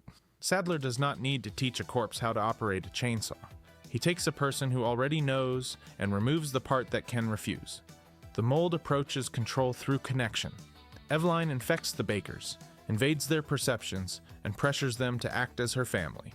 Miranda treats the megamycete as a biological archive capable of preserving consciousness. These later threats feel different from zombies, because they preserve more of the victim. That is exactly what makes them the descendants of Umbrella's original ambition. The perfect bioorganic weapon is not empty, it is capable. It can think just enough, remember just enough, and act just well enough to be useful. while somebody else decides what all that ability is for. Umbrella's real product was never a zombie. It was ownership of a body. The zombie is what remains when that ownership destroys nearly everything that made the body useful. There is one final irony here. From a military perspective, the shambling infected are crude. From a storytelling perspective, they are perfect. A tyrant shows us what Umbrella wants: strength without freedom. A zombie shows us what Umbrella is willing to discard: identity, dignity, memory, and the entire ordinary life that existed before infection. That is why the first zombie reveal in the original Resident Evil still works. The creature turns its head, and for a moment it is not a monster charging at the player. It is a human face in the process of becoming unrecognizable. The hunters may be more dangerous. The tyrant may be the final test. But the zombie tells you what kind of company built the house. Umbrella spent 30 years trying to create the perfect biological weapon. What it created most reliably was evidence that nobody should ever have been trusted with one. And if you think the T-virus becoming uncontrollable was bad, the next part of Raccoon City's story is even worse. Because when Umbrella realized its secrets were walking around inside surviving police officers, it did not send a rescue team. It sent Mr. X. Mr. X had orders. Mr. X does not hate Leon. He is not angry, lost, or personally invested in the police station. He is working. Umbrella sends the trench-coated tyrant into a dying city to recover valuable property and remove the people who can expose it. Mr. X is not the outbreak, he is the cleanup crew. What happened before he landed? To understand Mr. X's assignment, we need to rewind to William Birkin's laboratory beneath Raccoon City. Birkin had spent years developing G, a virus with regenerative and reproductive abilities far beyond the T-virus. Umbrella funded the work, owned the facility, and considered the research company property. Birkin increasingly believed the project belonged to him. When he tried to use the G-virus as leverage and explored selling it to the United States government, Umbrella sent its security service to take the samples back. The operation was supposed to be quiet. The team was ordered to secure Birkin and recover the virus. Instead, Birkin resisted. One soldier opened fire, and the scientist was left dying beside his life's work. So naturally, he injected himself with it. Birkin mutated, attacked the team, and shattered containers holding T-virus samples. Contaminated rats moved through the sewer system and helped push Raccoon City's existing infection crisis into a full, citywide catastrophe. One member of the recovery unit escaped with a G-sample. That was Hunk, Umbrella's legendary operative, and the man whose survival strategy appears to be refusing to participate emotionally in the plot. Hunk's escape is useful because it separates two Umbrella operations that are often blended together. The first operation is the raid on Birkin's laboratory. Human members of the Umbrella Security Service enter Nest, confront Birkin, take his case of G samples, and begin withdrawing. Birkin's mutation destroys almost the entire unit, but Hunk eventually reaches an extraction point with one sample. The second operation is the Tyrant deployment. Mr. X arrives after the city has fallen much further, when police resistance is collapsing and surviving witnesses are moving through the station. Mr. X is therefore not sent to help Hunk fight Birkin in the original raid. He is part of Umbrella's response to everything the raid unleashed. This matters because it reveals how the company handles failure. It does not pause, warn the city, or reconsider whether recovering G is worth the cost. It sends another asset with a narrower set of orders. The Umbrella Security Service has already been nearly wiped out. Fine. Use a creature that does not fear death, require extraction, or ask why the laboratory floor is covered in former colleagues. But one recovered vial did not solve Umbrella's problem. Birkin was still mutating beneath the city. His wife Annette remained in the laboratory. Research data and additional samples were unaccounted for. Survivors were moving through areas connected to Umbrella facilities. The police department contained officers who had spent months investigating the company. Umbrella needed an asset that could enter the chaos, identify targets, withstand the infected population, and keep pursuing even after ordinary soldiers would be overwhelmed. That is the job the T-103 was built for. Why Umbrella chose him. The T-103 is the production successor to the T-002 Tyrant seen beneath the Spencer Mansion. The Mansion model proved that the T-virus could produce a humanoid creature with extraordinary strength and durability. It also demonstrated several minor drawbacks, such as poor stability and a tendency to treat nearby executives as part of the combat trial. The T-103 line improved control. These tyrants looked more human, could accept basic commands, identify objectives, and remain in a limited form while operating in the field. They were also easier to deploy than the Mansion prototype. Umbrella could transport them inside specialized capsules and release them close to an objective. In the original game, a helicopter drops the Tyrant into the police station area. In the remake, his exact arrival is presented with less ceremony, but the result is the same. Umbrella inserts him behind the city's collapsing lines. That is a very different use from releasing T-002 inside a controlled laboratory chamber. Mr. X is a field product. He has to cross rooms he was not trained in, recognize doors and obstacles, navigate around infected creatures, and continue tracking targets when he temporarily loses sight of them. He does not demonstrate human reasoning, but he demonstrates enough environmental awareness to operate without a handler walking beside him. For a biological weapon, that is a major advance. The model sent to the police station is commonly called T-00.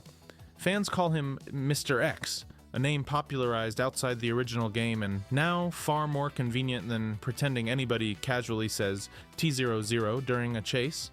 His code is part of his control system. It protects him and helps suppress further mutation.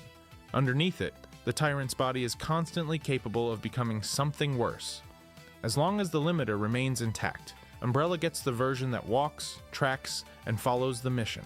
Destroy the restraint and inflict enough damage, and the body can become a super Tyrant. The order's behind the hunt. So what exactly was the mission? In the original Resident Evil 2, the clearest answer has two parts. First, Mr. X is sent to eliminate personnel and survivors inside the Raccoon Police Department. The station contains witnesses to the outbreak and members of a police force that had begun investigating Umbrella. Even if most officers are already dead or infected, any survivor could carry documents, testimony, or physical evidence out of the city. Second, he is ordered to recover a G-Virus sample. This is where Sherry Birkin's pendant becomes important. In the original game, Annette places a G-Virus sample inside Sherry's locket. That turns a 12-year-old girl into a moving biological evidence container without her knowledge. Mr. X pursues her because his objective is connected to what she is carrying. In Claire's second scenario, the Tyrant reaches Sherry, lifts her by the head, and takes the pendant. He is not attacking a random child because the artificial intelligence rolled badly. He has identified the object Umbrella wants. The remake changes this detail. Sherry still has a pendant, but it no longer secretly stores a G sample. It functions as the key that opens the container holding the antiviral agent known as Devil. The remake's Mr. X is still an Umbrella Tyrant assigned to kill survivors, and his pursuit intersects with the fight over G, but we should not copy the original pendant mission into the remake as if every detail is identical. Resident Evil 2 also presents overlapping scenarios rather than one perfectly literal sequence. Leon A, Claire B, Claire A, and Leon B cannot all happen exactly as shown.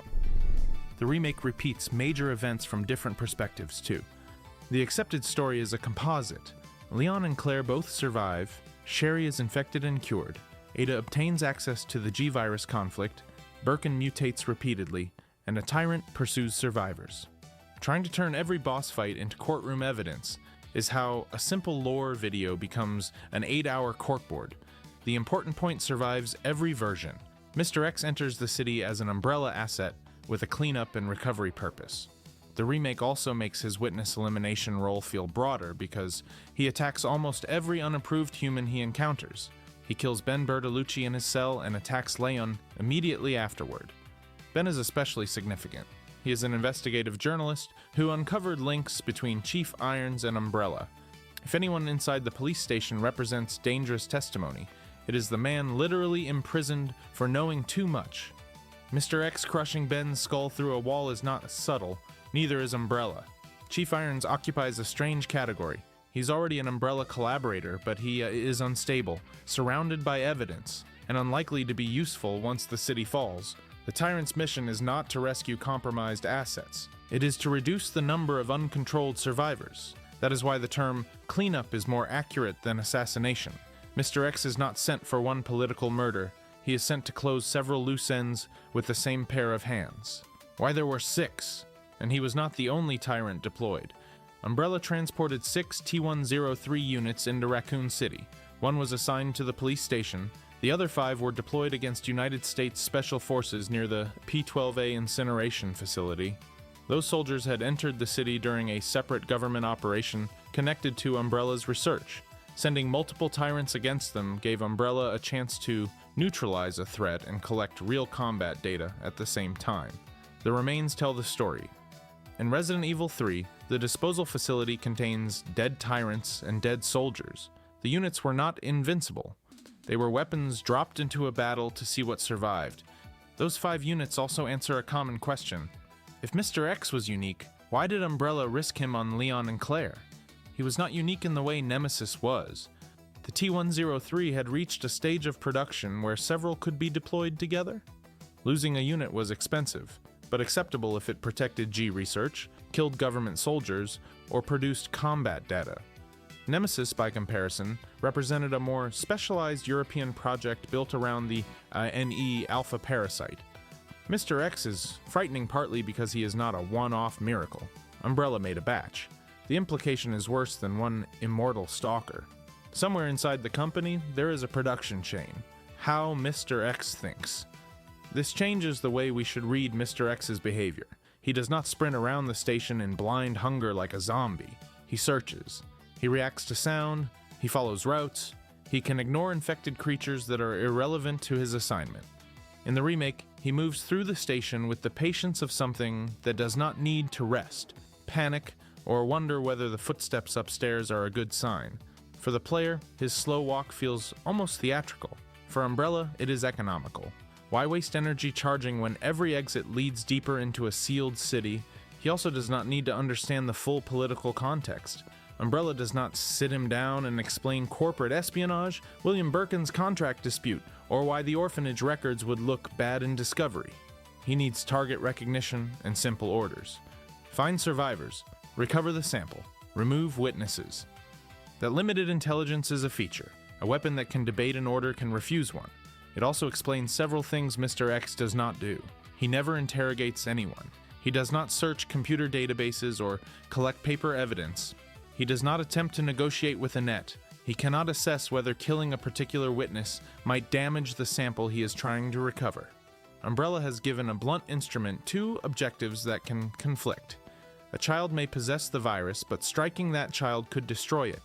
A survivor may know the route to Nest, but killing the survivor removes that source of information. A laboratory may contain valuable research, but an uncontrolled tyrant can damage the facility while pursuing targets. This is why human operatives like Hunk still exist. Tyrants are not replacements for every soldier. They are durable execution and assault assets.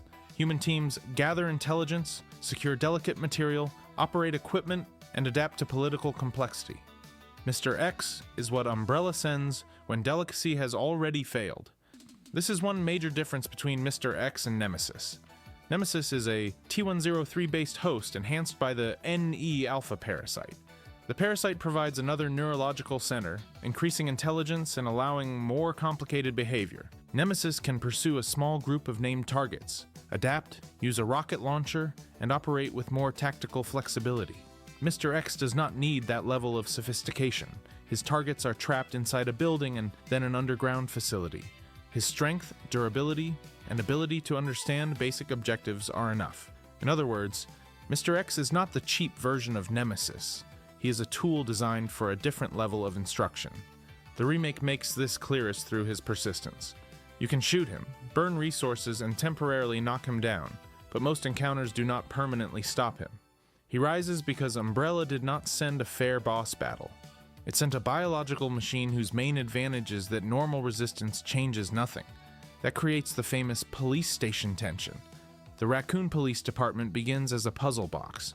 You learn corridors, unlock shortcuts, and gradually make the building feel manageable. Then Mr. X enters and converts knowledge into pressure. The route you memorize now matters because he may be inside it. Even the safe rooms feel different once you know he is standing a few feet away, politely respecting game design law. There is an important line between his gameplay behavior and his story abilities. The remake uses sound, patrol routes, and teleportation tricks behind the scenes to keep pressure on the player. That does not mean the canon tyrant has supernatural knowledge of Leon's exact coordinates. or can phase between hallways when the camera turns away. In the story, he is tracking movement through a confined environment. In the game, systems make that pursuit entertaining. The same caution applies to ammunition. Players can unload hundreds of rounds into him because the game needs a recurring pursuer. Lore does not require us to count every optional bullet Leon fired during every player's run. What is canonically clear is that the Tyrant can survive damage that would kill an ordinary person and recover from temporary incapacitation. Resident Evil lore becomes much cleaner when we separate what must happen in the story from what can happen during gameplay. Leon does not canonically carry 12 mixed herbs, 3 broken combat knives, and a wooden board he forgot to use. What Umbrella needed, silenced. But in the story, his arrival means something worse than a new enemy. It means Umbrella is watching the city die and actively choosing what to protect. The company does not deploy its advanced product to rescue civilians. It does not order the Tyrant to escort researchers out, restore power to the hospital, or clear a path for police survivors. It sends him after evidence. This fits Umbrella's behavior throughout the city. The company inserts monitors into its own emergency unit to gather combat data and eliminate personnel if necessary. Nikolai observes other mercenaries and treats their survival as variables. Researchers continue documenting mutations while civilians die above them. The company is not absent from the disaster. It is harvesting information from it. Mr. X is one part of that harvest. If he kills armed survivors, Umbrella learns how the T-103 performs against human resistance. If he reaches a designated object, Umbrella learns whether its target recognition system works. If he mutates under damage, researchers gain data about the limiter and the Super Tyrant state. From this perspective, his mission has 3 layers. Recover the G-Virus if possible. Erase witnesses who threaten the company. Generate combat data no matter what happens. The first 2 can fail, while the third succeeds automatically. The monster doing paperwork. That is the moral purpose of Mr. X. He turns Umbrella's priorities into a body. Every step says the same thing. The virus is valuable, the witness is disposable. Consider the people inside the station. Marvin Brena is trying to help survivors while fighting his own infection. Chief Irons has corrupted the department and endangered his officers. Ben Bertolucci has information about Umbrella and the chief. Leon is a rookie who arrived late and knows almost nothing. Claire is a civilian searching for her brother. Sherry is a child carrying the consequences of her parents' work. To Mr. X, their different histories do not matter. If they threaten the mission, they become targets. This flattening of people into mission categories is exactly how Umbrella thinks. Birkin is not a scientist who devoted his life to research. He is an employee withholding property. Sherry is not his daughter. She is a possible sample carrier. Leon and Claire are not survivors. They are uncontrolled witnesses. The Tyrant is not alive in any morally relevant sense. It is inventory. Mr. X's design reinforces that loss of identity. He has a human shape, wears clothes, and follows instructions, but he has no public name. T-00 is a designation. Mr. X is a nickname. Whatever human material existed at the beginning of the process has been erased beneath the product. That is why he is more unsettling than a giant animal. He looks close enough to a person for us to search for personality, then gives us none. No anger, no pleasure, no speech, just task completion. The fedora and coat make that emptiness even stranger in the remake. They give him the outline of a man walking to an appointment. His face is pale but composed. His posture is controlled. He does not snarl continuously or crawl across the ceiling. Then he lifts a helicopter, breaks through a wall, or folds a reporter's skull with one hand. The visual design creates a thin layer of civilization over engineered violence, which is basically Umbrella's entire corporate brand, until the limiter fails. Near the end of Leon's escape, the Tyrant loses the coat and mutates into the Super Tyrant. Its claws extend, its speed increases. The controlled silhouette becomes a mass of exposed muscle and aggression. For Umbrella, this is both an emergency state and a design flaw. The creature becomes stronger precisely as it becomes less suitable for recovery work. It may destroy the sample, the facility, or anything else in front of it. The company has once again built a weapon whose maximum power arrives when its control is collapsing. Leon finally kills the Super Tyrant with an anti-tank rocket launcher supplied by Ada. It is one of the most satisfying moments in the series. partly because the solution to Umbrella's 20-year research program turns out to be a very large tube. But even Mr. X's death can be slightly confusing, because the original game uses scenario structure. In Claire's route, William Birkin can be the creature that destroys the tyrant. In Leon's route, Leon fights the super tyrant. The remake maintains different encounters while presenting both campaigns as parallel interpretations. The safe conclusion is not that the city contained an infinite cupboard of identical trench coat men. It is that T-00 was deployed, pursued the survivors, and was destroyed during the final collapse of Nest. There has been years of debate over whether the original scenarios imply two separate T-00 units, because different routes show the tyrant dying in different ways. Capcom's later storytelling treats the scenarios as alternative views rather than four perfectly additive timelines. The remake makes the same point by allowing both campaigns to contain repeated events. So the useful question is not, did Leon's version or Claire's version happen frame for frame? It is, what facts remain true in the combined history? A T-103 tyrant was deployed. It targeted survivors associated with the police station. Umbrella wanted G recovered and witnesses removed. The tyrant was destroyed before the survivors escaped. Anything more precise has to be labeled by scenario, and that final collapse shows why the mission was desperate.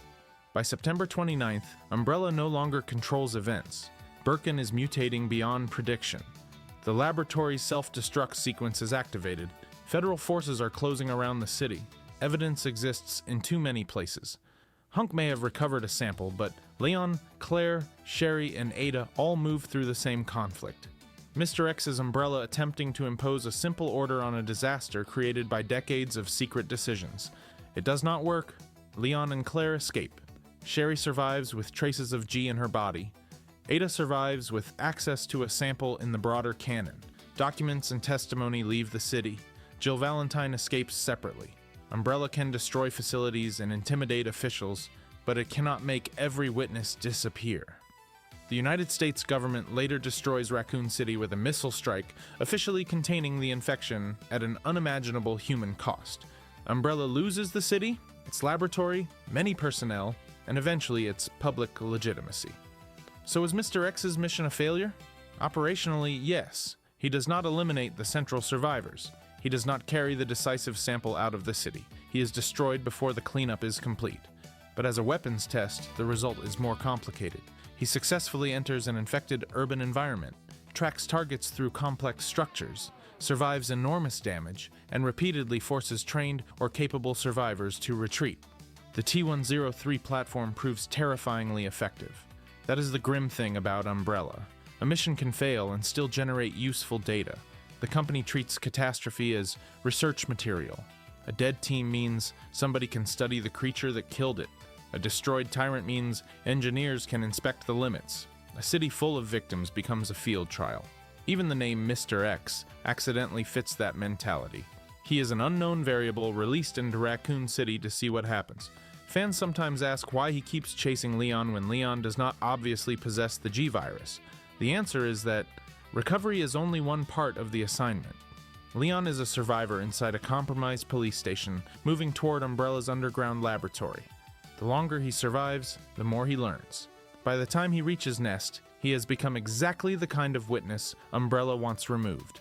Claire presents the same problem, with the added connection to Sherry and Annette. The tyrant does not need a personal grudge. Knowledge is enough. This also explains why hiding forever is not a solution. Mr. X does not become bored and begin a new career. The city is sealed. His mission remains active, and Umbrella has no reason to call him back while targets survive. He is frightening because he has no emotional stake that can be manipulated. You cannot scare him, reason with him, or convince him that Umbrella has terrible employee retention. Pain delays him. It does not change his priorities. Compare that with William Birkin. Birkin's mutations are more powerful and unpredictable, but fragments of biological impulse shape his behavior. G drives him toward reproduction and genetically compatible hosts, which is why Sherry becomes a target. Birkin is chaotic, personal, and constantly changing. Mr. X is the opposite kind of threat. His body can mutate, but his defining feature is imposed purpose. Birkin loses himself to a virus he chose. Mr. X exists because Umbrella successfully removed the self before deployment. One monster is a scientist's ambition running wild. The other is the corporation's intention walking exactly as designed. And beneath all of that is the fact that Mr. X himself is another victim of those priorities. The series rarely asks us to mourn tyrants, but they begin with living hosts and engineered tissue. Umbrella turns that life into a numbered product, limits its body with a coat, inserts instructions, and deploys it into a city that will soon be erased. It is both the monster and the evidence. Mr. X was sent to retrieve the G-Virus and silence the people who could expose Umbrella. He was sent because the company valued proprietary research more than the population around it. And he kept walking because obedience was the one part of the T-Virus program Umbrella finally learned to manufacture. That is what every heavy footstep in the police station means. Not rage, not revenge. Corporate damage control wearing a hat. And unlike every executive who ordered the operation, he is the one piece of corporate damage control that has to face the damage directly. Umbrella sends him into the city, records the performance, and loses the unit. The people who define the mission remain outside the perimeter. Mr. X is disposable proof that the company finally learned to manufacture obedience. The parasite erased someone. Mr. X has two enormous hands and no interest in picking up a gun. Nemesis arrives with a rocket launcher. That is not a costume choice or simple training difference. Both use tyrant bodies, but Nemesis has an additional organism inside him that can understand a more complicated hunt. Mr. X follows an objective. Nemesis can pursue a campaign. The intelligence problem. The T-Virus program wanted a humanoid bioorganic weapon with the strength to fight soldiers and enough intelligence to obey orders. Those two goals constantly interfered with one another. Most humans infected by the T-Virus became zombies. Their metabolism accelerated, tissue deteriorated, and higher brain function collapsed. They were contagious and dangerous, but useless for a specific military task. A tiny number of compatible hosts could become tyrants. Their bodies developed extreme strength, durability, and regenerative ability without immediately losing every useful neurological function. The T-002 beneath the mansion was an early success. It could respond to basic control and survive enormous damage. It was also unstable. Releasing it against stars was a combat test, and the creature could attack Albert Wesker as readily as the intended targets. Umbrella refined the design into the T-103 line. These mass-produced tyrants were more human in appearance, easier to transport, and capable of receiving basic mission instructions. Their limiter coats suppressed uncontrolled mutation and protected the body. One of these units, T-00, became the pursuer known as Mr. X in Raccoon City. Mr. X is therefore not mindless. This is the first misconception to remove. He recognizes targets, navigates buildings, searches areas, responds to sound, and continues an assigned mission over time. A completely unintelligent creature could not recover an object or distinguish relevant survivors from random, infected animals. But his intelligence is narrow. He can identify, pursue, seize, and kill. He does not display complex tactical reasoning, communicate with handlers, or operate specialized equipment. His value is reliability. Umbrella gives him an objective that can be solved with strength and persistence. The police station does not require a rocket launcher. It is already full of narrow corridors, civilians, evidence, and potentially valuable viral material. Firing explosives inside it would be a wonderfully efficient way to destroy the sample Umbrella sent him to recover. Mr. X's hands are enough. The brain inside Nemesis has a different mission. Umbrella's European branch creates the Nemesis Project to overcome the cognitive limits of standard tyrants. Researchers implant the NE-alpha parasite into a T-103-based host. This project also reflects competition inside Umbrella. The company is not one perfectly unified laboratory. Different branches pursue rival methods of creating bioorganic weapons. The American research line refines the T-virus and tyrant hosts. The European branch develops the Nemesis parasite as a way to improve intelligence without waiting for a naturally perfect human host. That is a clever shortcut in the worst possible field. Instead of forcing the T-virus to preserve more of the original brain, the researchers add another organism that can perform part of the brain's job. The tyrant supplies the body. the parasite supplies higher control. The model's full designation, Nemesis T-Type, reflects that combination. Nemesis is not the parasite alone and not the tyrant alone. It is the weapon created by their relationship. That relationship can fail.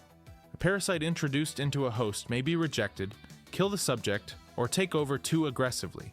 The host needs enough physical compatibility to survive implantation and enough control to remain deployable. The successful result is therefore far less reproducible than placing standard orders into a T103 unit. The parasite does not sit inside the body like a passenger. It extends through the host's nervous system and forms a supplementary brain. Official descriptions emphasize that it substantially increases intelligence and allows external control. This arrangement is deeply unpleasant for the host, which is a sentence that could be attached to every successful Umbrella project. The parasite develops tentacles that move through the body and can emerge as weapons. It helps regulate behavior, recognize detailed targets, and coordinate actions a normal 2103 would not manage. In the remake, those tentacles reveal that Nemesis's intelligence upgrade is also a biological vulnerability. Damage to the restraint or parasite system does not simply reduce performance. It gives the organism more opportunity to reshape the host. The black growths, exposed tissue, and later quadrupedal form are not equipment changes. They are signs that the controlled partnership is breaking down. Umbrella has effectively installed a living command computer that can grow through the machine. Nemesis is then given an unusually precise objective: eliminate the surviving members of STARS. Not everybody in a building, not anything that moves, a named group of trained witnesses scattered across a collapsing city. That mission requires memory, recognition, pursuit, and adaptation. Nemesis has to identify Jill Valentine, distinguish her from other civilians, follow her across changing environments, and continue after she escapes multiple confrontations. Brad Vickers is also a target. In the original game, Nemesis kills Brad outside the police station. In the remake, Brad's fate changes, but Nemesis still pursues the remaining STARS personnel, especially Jill. That version difference is useful. The exact victim changes while the mission category does not. Nemesis is not ordered to kill every police officer in Raccoon City. If that were the objective, the company could deploy more conventional tyrants. He is programmed around the people whose testimony can connect Umbrella to the mansion. This requires a concept closer to identity than location. Jill may change clothes, move from street to subway to hospital, and travel with people who are not STARS. Nemesis continues selecting her. Mr. X is also capable of target recognition, especially when a required object or survivor is in sight. The difference is degree. Nemesis can maintain a much more detailed target profile across a far more dynamic hunt. The word STARS is essentially his mission compressed into speech. He can say it because he retains more vocal and cognitive function than a standard tyrant. He can also use a rocket launcher because using one requires a chain of abilities. Recognize the weapon, hold and aim it. Track a moving target, understand distance and line of sight, fire at an appropriate moment. Avoid immediately destroying yourself with it. That final criterion already places Nemesis above several human enemies in video games. In the original Resident Evil 3, the rocket launcher is the clearest symbol of his intelligence. He does not merely swing it like a club. He aims and fires explosive projectiles while pursuing Jill. He also chooses when not to fire. That sounds minor, but restraint is part of weapons use. A creature that pulls the trigger continuously until the launcher is empty is not meaningfully tactical. Nemesis tracks Jill's movement and uses the weapon to control space. The remake turns that into a chase where laser guidance follows her through the streets. He fires to destroy cover and cut off movement, not only to score a direct hit. Likewise, the flamethrower lets him pressure Jill at range and deny areas of the rooftop. When she damages its fuel tank, he switches to striking with the burning apparatus. That is adaptation inside an encounter. The weapon stops functioning as designed, so he changes its use instead of discarding the mission. A standard T103 may understand that a door blocks its path and break the door. Nemesis understands that a tool has changed and finds another way to turn it against the target. The remake expands his equipment. Nemesis uses a flamethrower during the rooftop fight, first as a ranged weapon and then as a burning melee device after its fuel tank is damaged. Later he uses a rocket launcher in the city streets. He also demonstrates environmental adaptation without a handheld weapon. His tentacles allow him to pull Jill, leap across gaps, infect zombies with parasite organisms, and change the shape of a chase. This does not mean Nemesis sits down before deployment and earns separate certificates in flamethrower safety and urban rocketry. Umbrella can train or condition the parasite host system for specific equipment and send commands through its control process. Why Nemesis gets weapons. The NE Alpha parasite gives the platform enough intelligence to use the training. External control matters just as much. Intelligence by itself is not useful to Umbrella if the creature decides it would rather attack the handler. The parasite allows operators to impose mission information and direct behavior beyond the simple conditioning of a standard tyrant. Nemesis can be deployed with target data and equipment selected for the operation. That does not mean a human pilot is moving each arm remotely like a giant biological drone. Nemesis retains enough local processing to chase, aim, and respond in real time. A handler defines the goal. The parasite host system solves immediate problems. This balance is what military robotics would call autonomy, except the robot is made of stolen biology and becomes a building-sized meat flour when damaged. There is also a practical reason Umbrella arms him. STARS members are unusually capable targets. Jill survived the Spencer Mansion, fought hunters, escaped a tyrant, and already knows Umbrella's methods. She carries firearms, understands police tactics, and recognizes bioorganic weapons. A pursuer limited to close-range attacks gives her more opportunities to create distance or escape. A rocket launcher removes the comforting assumption that the monster must reach you first. Nemesis is a walking answer to everything that allowed the mansion survivors to live. They know how to use doors and terrain. He follows. They know how to keep distance. He uses weapons and tentacles. They can damage a tyrant. He mutates and continues. They can expose Umbrella. He removes them. Why their missions differed. Mr. X's police station assignment is broader and blunter. He's sent to eliminate survivors and, in the original continuity, recover a G-virus sample linked to Sherry's pendant. His targets are largely trapped inside a confined structure, an underground laboratory. He does not need to outshoot Leon. He needs to keep Leon from leaving. This brings us to the second misconception. Mr. X does not avoid weapons because his fingers are too large. His anatomy would make ordinary firearms awkward, but Resident Evil contains custom equipment for large, bioorganic weapons. Nemesis's rocket launcher is built for his size. Umbrella could theoretically design a weapon for a T-103. The limiting factor is whether the creature can use it safely and whether the mission benefits. A standard tyrant with explosives is not automatically better. Give a low-intelligence, mutation-prone organism a rocket launcher inside a laboratory and the weapon may solve the enemy, the evidence, the building, and the quarterly budget simultaneously. Mission environment is the overlooked half of the answer.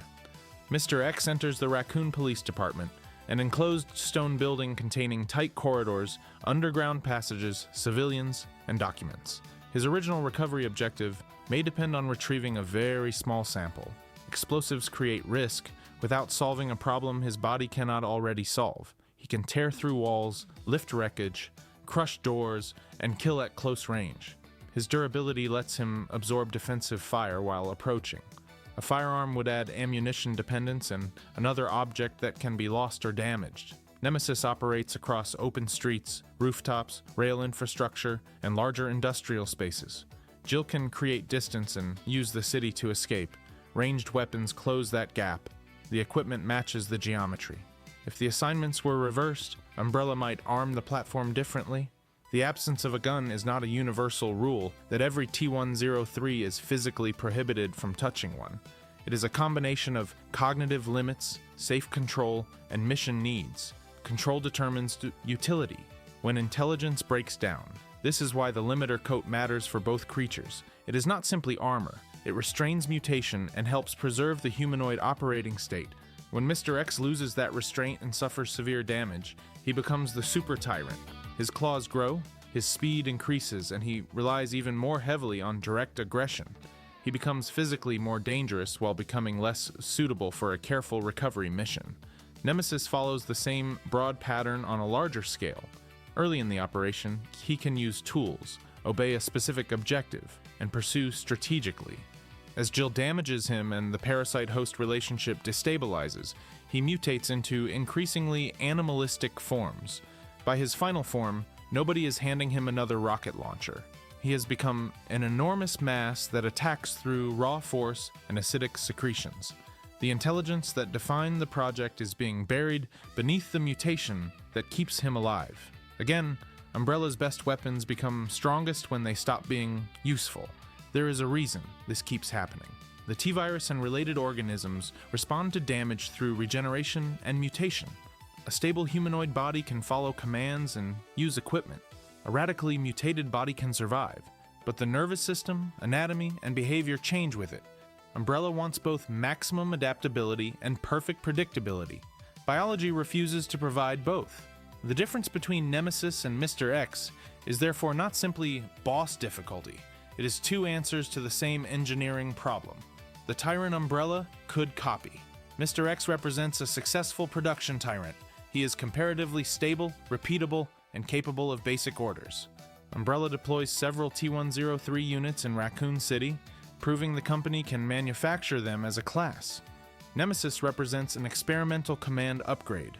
He is more intelligent and versatile, but also more complex, more expensive, and dependent on a parasite that can transform the host in unpredictable ways. One is a product. The other is a prototype attached to a product. That product distinction changes the acceptable failure rate. Umbrella deploys 6 T-103 Tyrants during the Raccoon City disaster. 1 goes to the police station operation, and 5 confront government soldiers near the disposal facility. Multiple units can be transported, released, and sacrificed. Nemesis is deployed alone for a high-value test against the surviving STARS members. The city is both an assassination site and a live demonstration of the European branch's work. If Nemesis kills Jill, Umbrella removes a witness and validates the project. If Jill damages him, the company gathers data about his durability and mutation. If the city is later destroyed, the physical evidence disappears. Once again, Umbrella has designed an operation where nearly every outcome except public survival can be useful. That helps explain why Umbrella did not simply replace every T-103 with Nemesis units. The Any-Alpha parasite project carries its own risks. Implantation can fail. The parasite may damage or dominate the host. Creating, conditioning, and controlling the result requires specialized research. If a mission only requires breaking through a police barricade, a standard tyrant is sufficient. Military procurement does not give every delivery van a missile system simply because one exists, although Umbrella would absolutely test the missile van under a hospital. Nemesis's increased intelligence also creates a subtler risk. The more cognitive freedom a bioorganic weapon has, the more ways it can interpret or deviate from a command. Umbrella solves part of that through the parasite's external control and obsessive target programming. Nemesis does not develop hobbies between encounters. His intelligence is directed toward pursuit. He can solve tactical problems without gaining meaningful autonomy. This is where Nemesis differs from an intelligent human soldier. A soldier can interpret a mission ethically, assess whether the intelligence is wrong, surrender, protect a civilian, or turn against the commander. Those possibilities make human intelligence flexible and politically dangerous. Nemesis receives the flexibility without the moral alternatives. He can decide how to reach Jill, but not whether Jill deserves to die. He can select a weapon, but not a purpose. He can adapt to resistance, but not recognize that Umbrella created the disaster around him. The parasite does not elevate him into a person. It expands the number of routes between order and violence. That is the real achievement. The purpose of intelligence in Umbrella's weapons is not personhood. It is obedience with a larger menu of actions. Mr. X can obey 3 verbs. Nemesis can build a sentence. Neither gets to choose the subject. This makes their visual similarities more tragic. Both have humanoid outlines, because Umbrella wanted the mobility and adaptability of a person. Both are dressed or restrained because the body must be held in a useful state. Both began with biological material turned into a numbered platform. Nemesis appears to have more personality because he roars, speaks, uses tools, and reacts aggressively to Jill. But that personality is largely mission behavior. The parasite gives him the capacity to express purpose, not freedom from it. He does not hate stars as people. He has been built so that stars is the only meaningful category in his world. Mr. X is quieter because his objective does not require speech. His silence can make him feel less intelligent. but it also makes him more controlled. He does not waste action announcing the mission, he simply continues it. The gameplay reflects these designs. In the Resident Evil 2 remake, Mr. X changes how the player navigates a familiar building. His footsteps create pressure. He blocks routes and forces improvisation.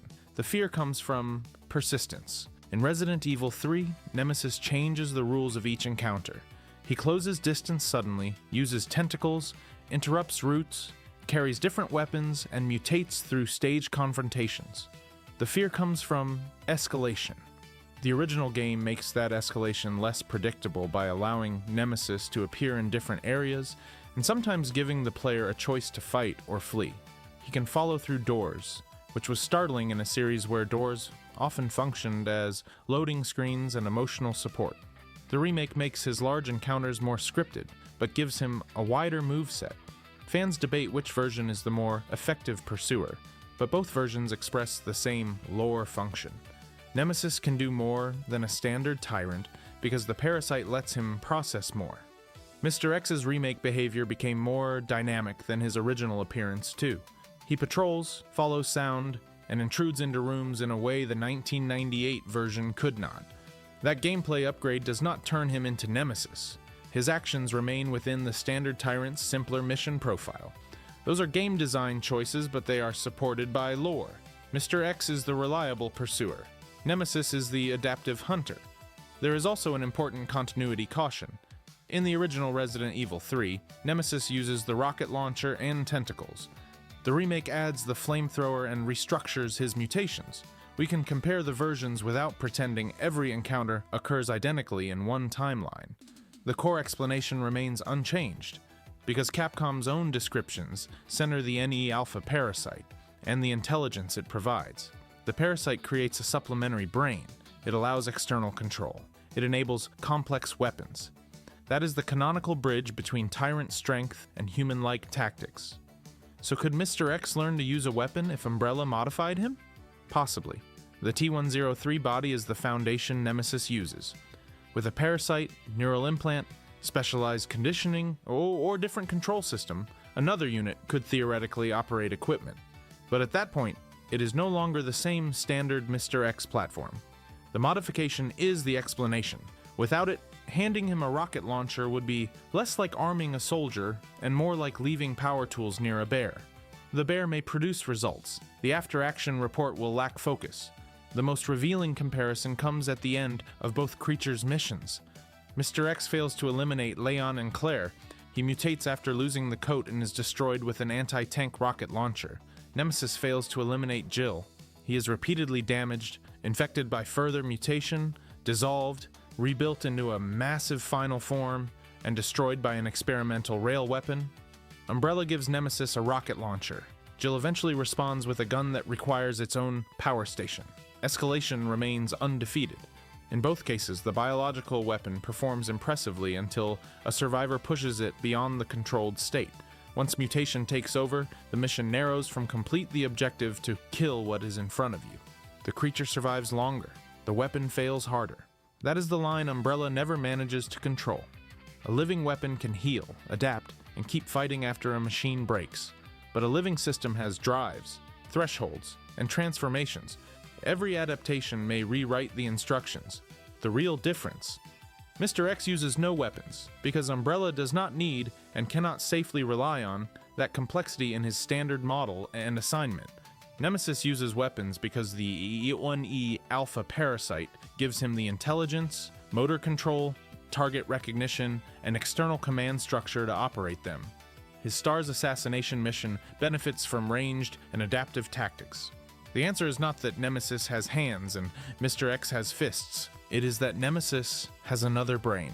Not a human brain in the normal sense, and not a friendly passenger whispering tactical advice. It is a parasitic control organ integrated into a tyrant body. That is why damaging Nemesis does not simply reveal a stronger Mr. X underneath. It destabilizes a partnership between two weaponized organisms. The tyrant regenerates. The parasite expands. The mission persists while the form capable of completing it disappears. There is one last comparison that makes the difference very clear. Imagine both creatures lose sight of Jill at an intersection. Mr. X can continue searching likely routes. He can respond to noise, recognize her when she reappears, and force his way through an obstacle. That is impressive behavior for a mass-produced bioorganic weapon. Nemesis can do all of that while changing the method of pursuit. He can leap ahead, use a tentacle to close distance, infect nearby zombies to make the route more dangerous, or use ranged equipment to remove the cover Jill chose. The extra intelligence does not make him smarter in every human sense. We never see Nemesis write a plan, negotiate, or question new information. It makes him tactically richer inside the boundaries of one obsession. That is why fans often experience Mr. X as scarier in a hallway, and Nemesis as more spectacular in a fight. Mr. X's simplicity creates inevitability. Nemesis's versatility creates surprise. One turns your safe route into a countdown, the other turns your solution into the next phase. Both are successful expressions of their design until mutation overwhelms it, and both expose Umbrella's real limitation. The company can increase strength, intelligence, and adaptability, but it cannot combine them indefinitely without producing a creature that escapes the category of usable weapon.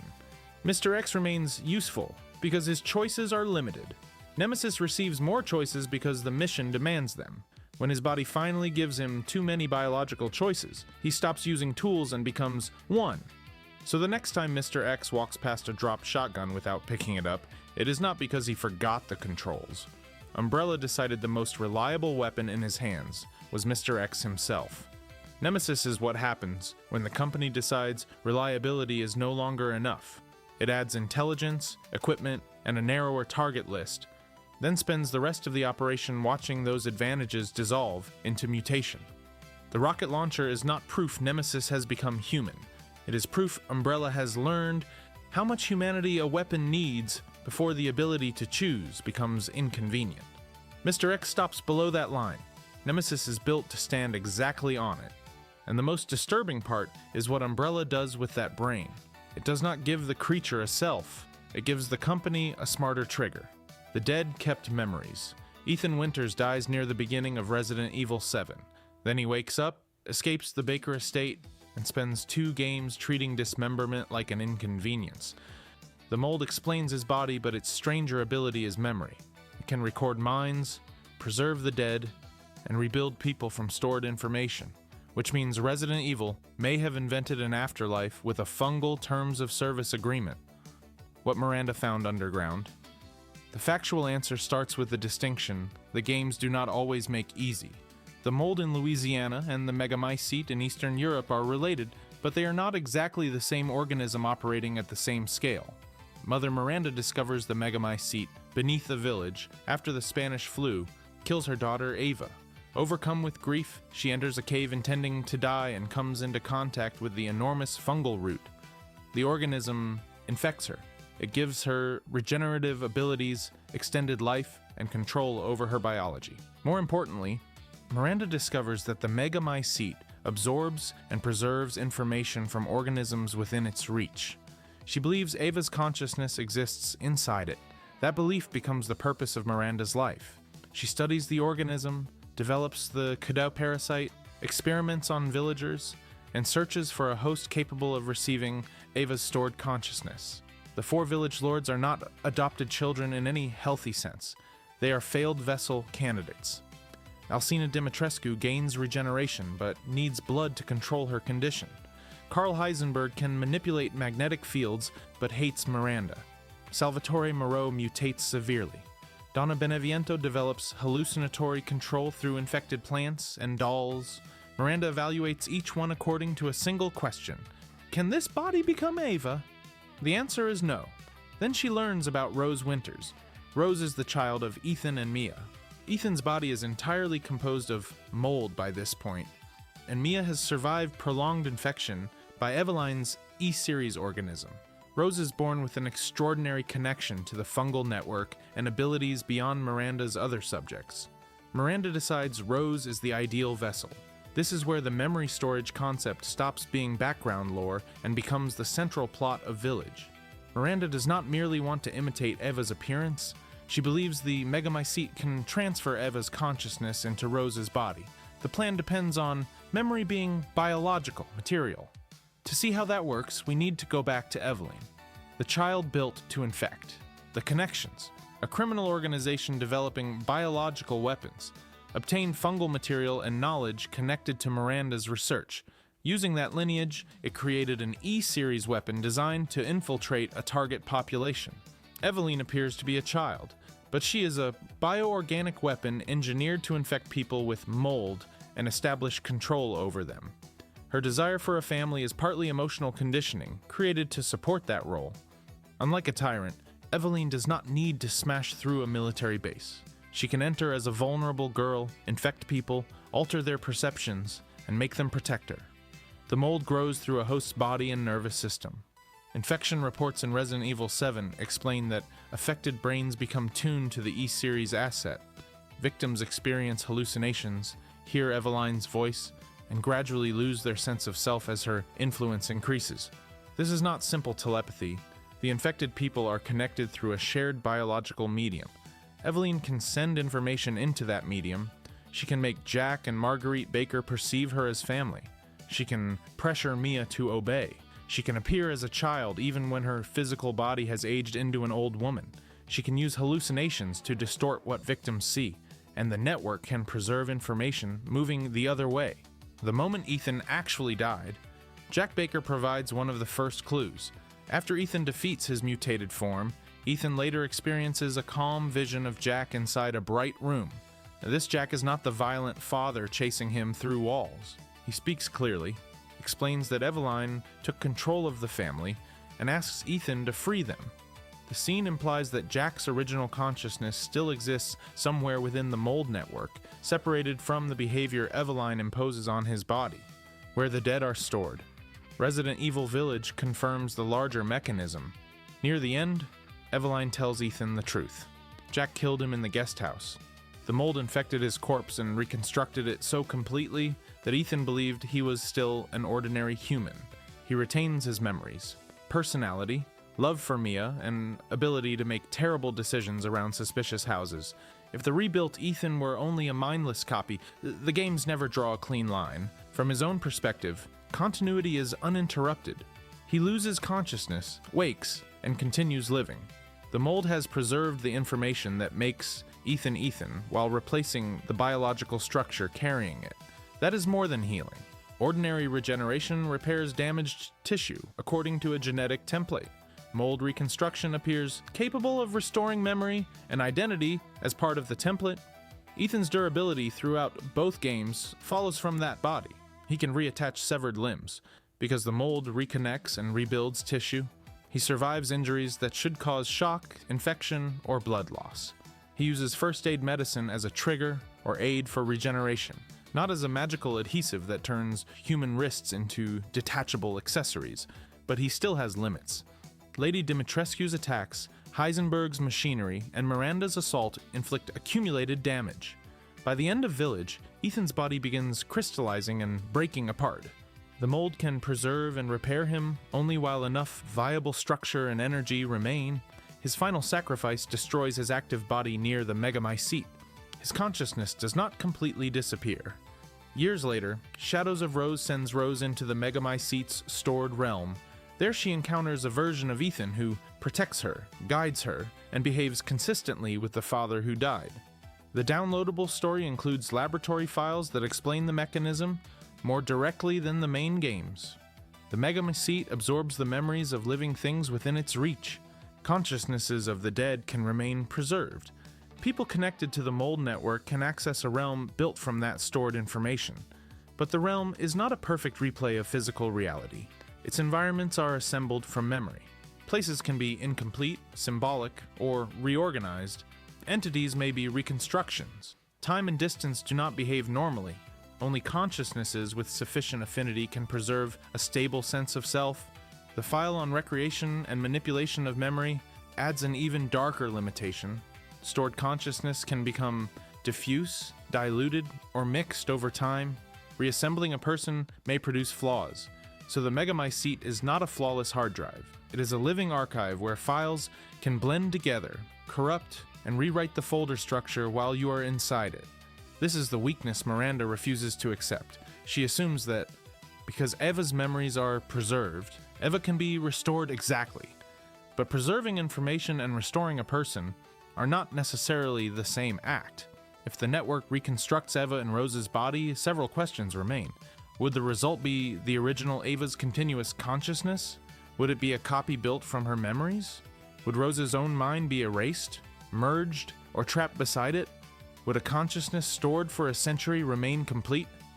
Miranda treats these as technical details because grief has already chosen the conclusion. Her experiments are an attempt to force biology to validate that conclusion.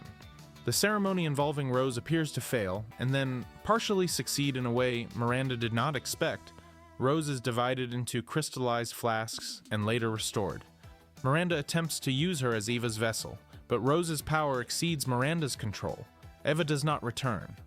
Miranda has spent more than a century sacrificing villagers, creating monsters, manipulating families, and preparing a body for a person who may never have existed inside the network in the exact form she imagined. That is the human horror behind the science. The mold's memory gives grief evidence without giving it certainty. It can produce a voice. It can produce a face. It can reproduce memories only the dead person should know.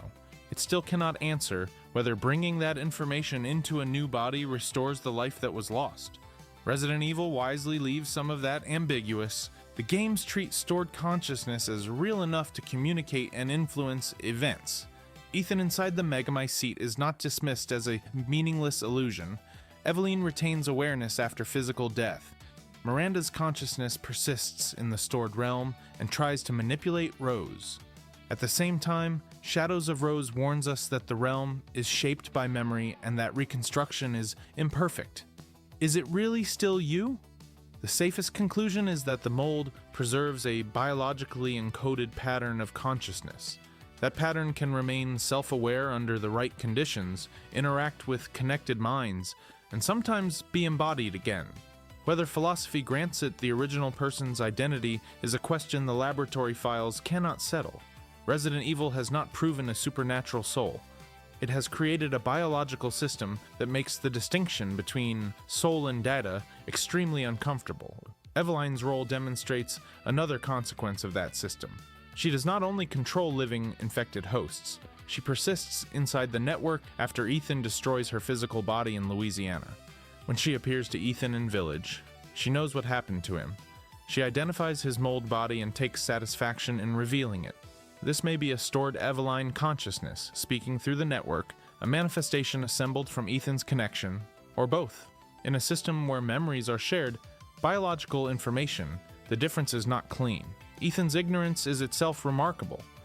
For 3 years after the Baker incident, he believes he is a normal survivor.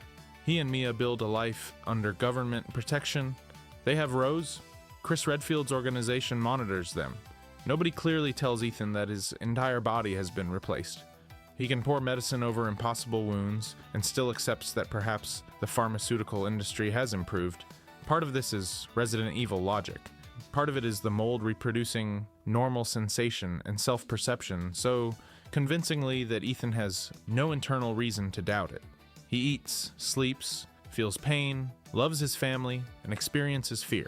If every meaningful part of life continues, the material underneath becomes difficult to notice. That makes Ethan one of the series' strangest beings.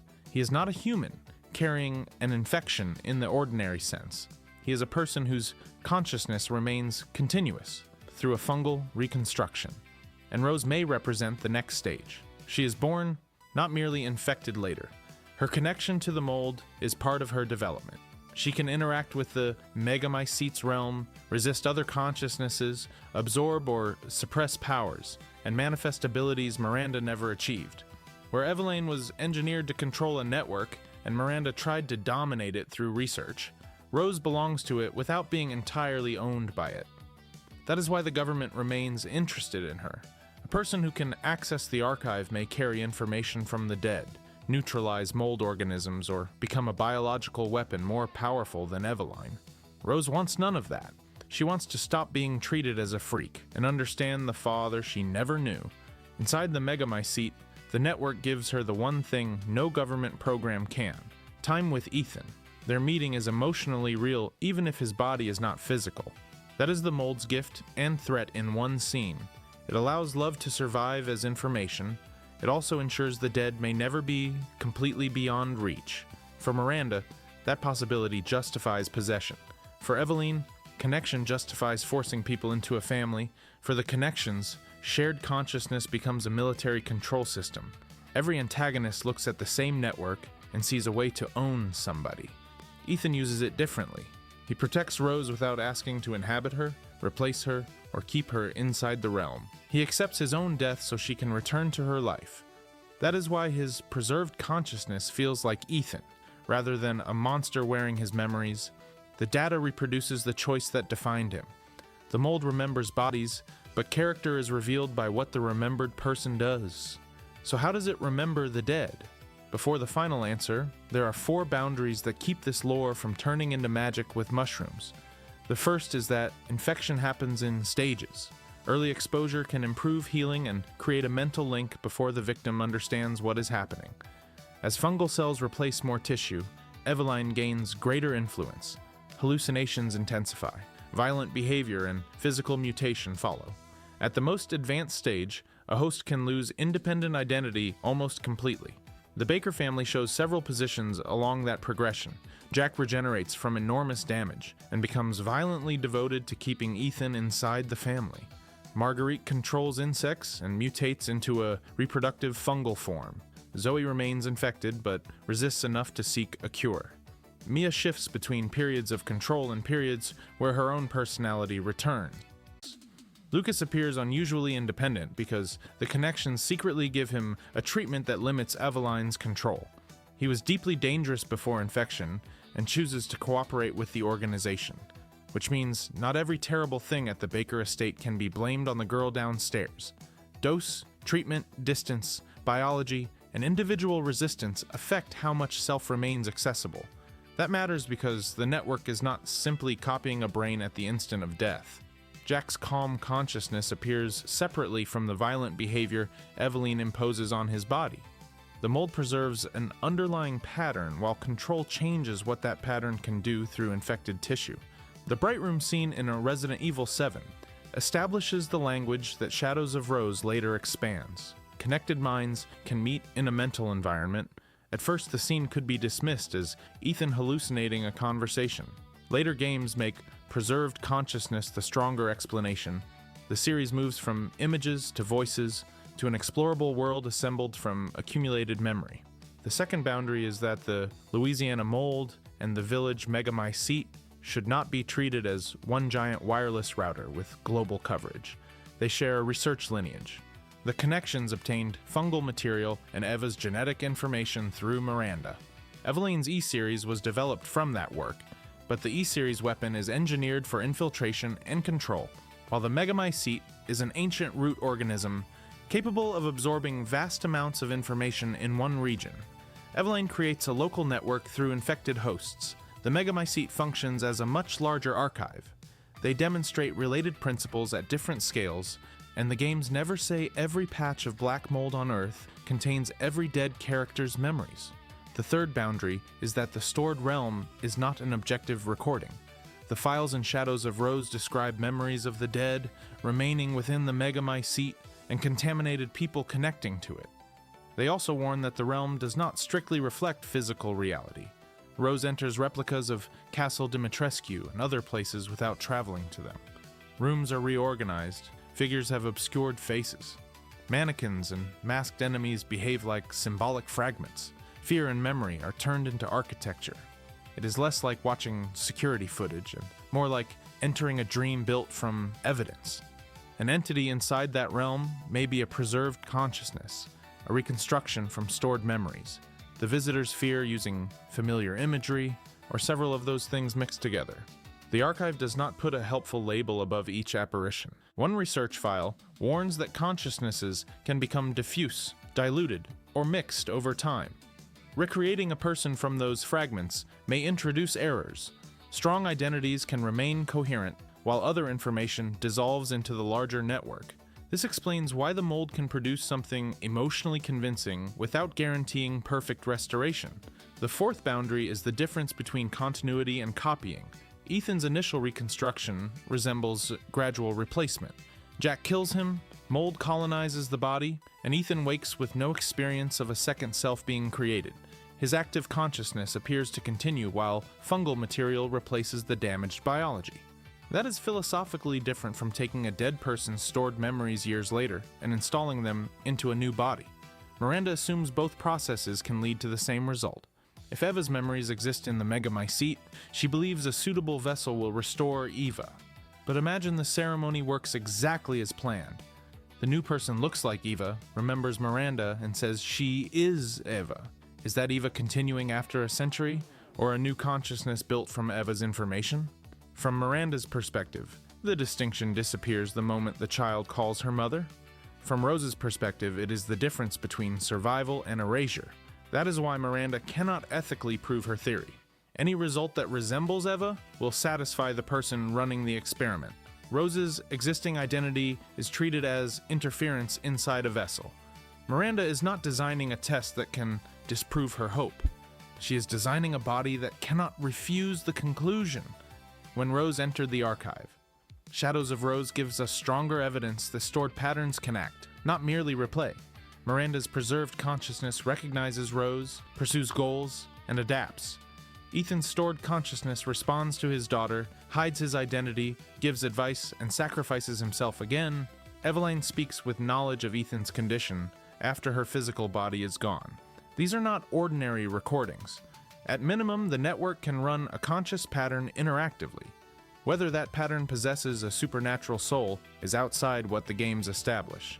Resident Evil gives us biology with the functional properties people normally associate with haunting. The dead remain addressable. That creates military value too. The connections do not need Miranda's resurrection dream. An E-Series asset can infiltrate a household or organization, infect its members, read the emotional structure, and impose a new family hierarchy. Hallucinations can use faces and memories the victims already trust.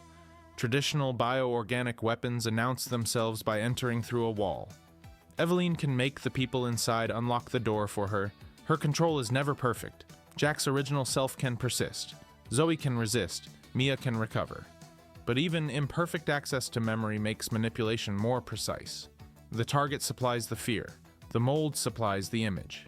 House Beneviento uses a related principle through infected plants and hallucinogenic pollen. Donna turns Ethan's grief, Mia's secrets, and his fear for Rose into the substance of the encounter. The giant infant is not frightening because a fungus understands babies academically. It is frightening because Ethan does. The network weaponizes what a mind brings into it. This gives Ethan's ordinary self-perception another explanation. His mold body hurts, heals, eats, sleeps, and feels human because human normality is part of the pattern it preserves. He cannot consciously shapeshift like Miranda. He does not control hosts like Eveline. His infection reconstructs the person he expects to be. He looks normal because the mold remembers normal too. Rose's relationship to it is different again.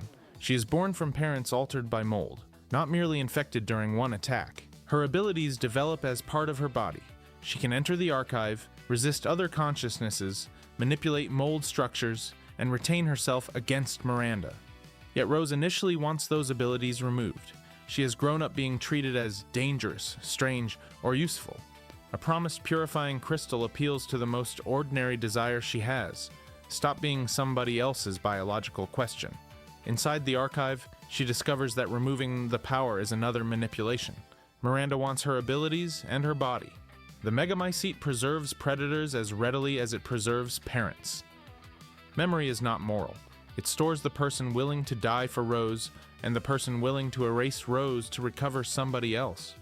That is why Ethan's final act matters. He does not ask to occupy his daughter's body, keep her inside the realm, or use her as a path back to life. He accepts that his preserved existence is not more valuable than her future. Miranda sees memory as permission to possess. Ethan treats memory as one last chance to let go. What the mold really saves. The megamycete functions as a fungal neural archive. It absorbs biological information, memories, and patterns of consciousness from organisms in its network.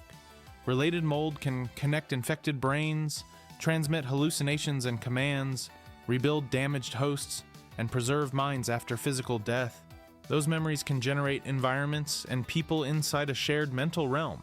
Strong consciousnesses may remain coherent. Others can fade, mix, or be reconstructed imperfectly. It is not confirmed magic. It is not ordinary memory. It is biological storage so complete that death no longer guarantees deletion. And that may be more frightening than resurrection. A resurrected person returns to one body. A stored consciousness can be copied, edited, merged, placed inside a vessel, used to manipulate relatives, or kept accessible by whoever controls the network. Umbrella wanted ownership of flesh. The mold offers ownership of identity. Ethan survives that system because his memories reconstruct a man who still chooses his family. Miranda is destroyed by it because every stored memory becomes another excuse not to accept loss. The Megamycete remembers the dead. What it cannot tell us is whether remembering someone perfectly is the same as letting them live. And that uncertainty is not a missing piece the writers forgot to explain. It is the point. If the Megamycete only stored photographs, Miranda would obviously be wrong.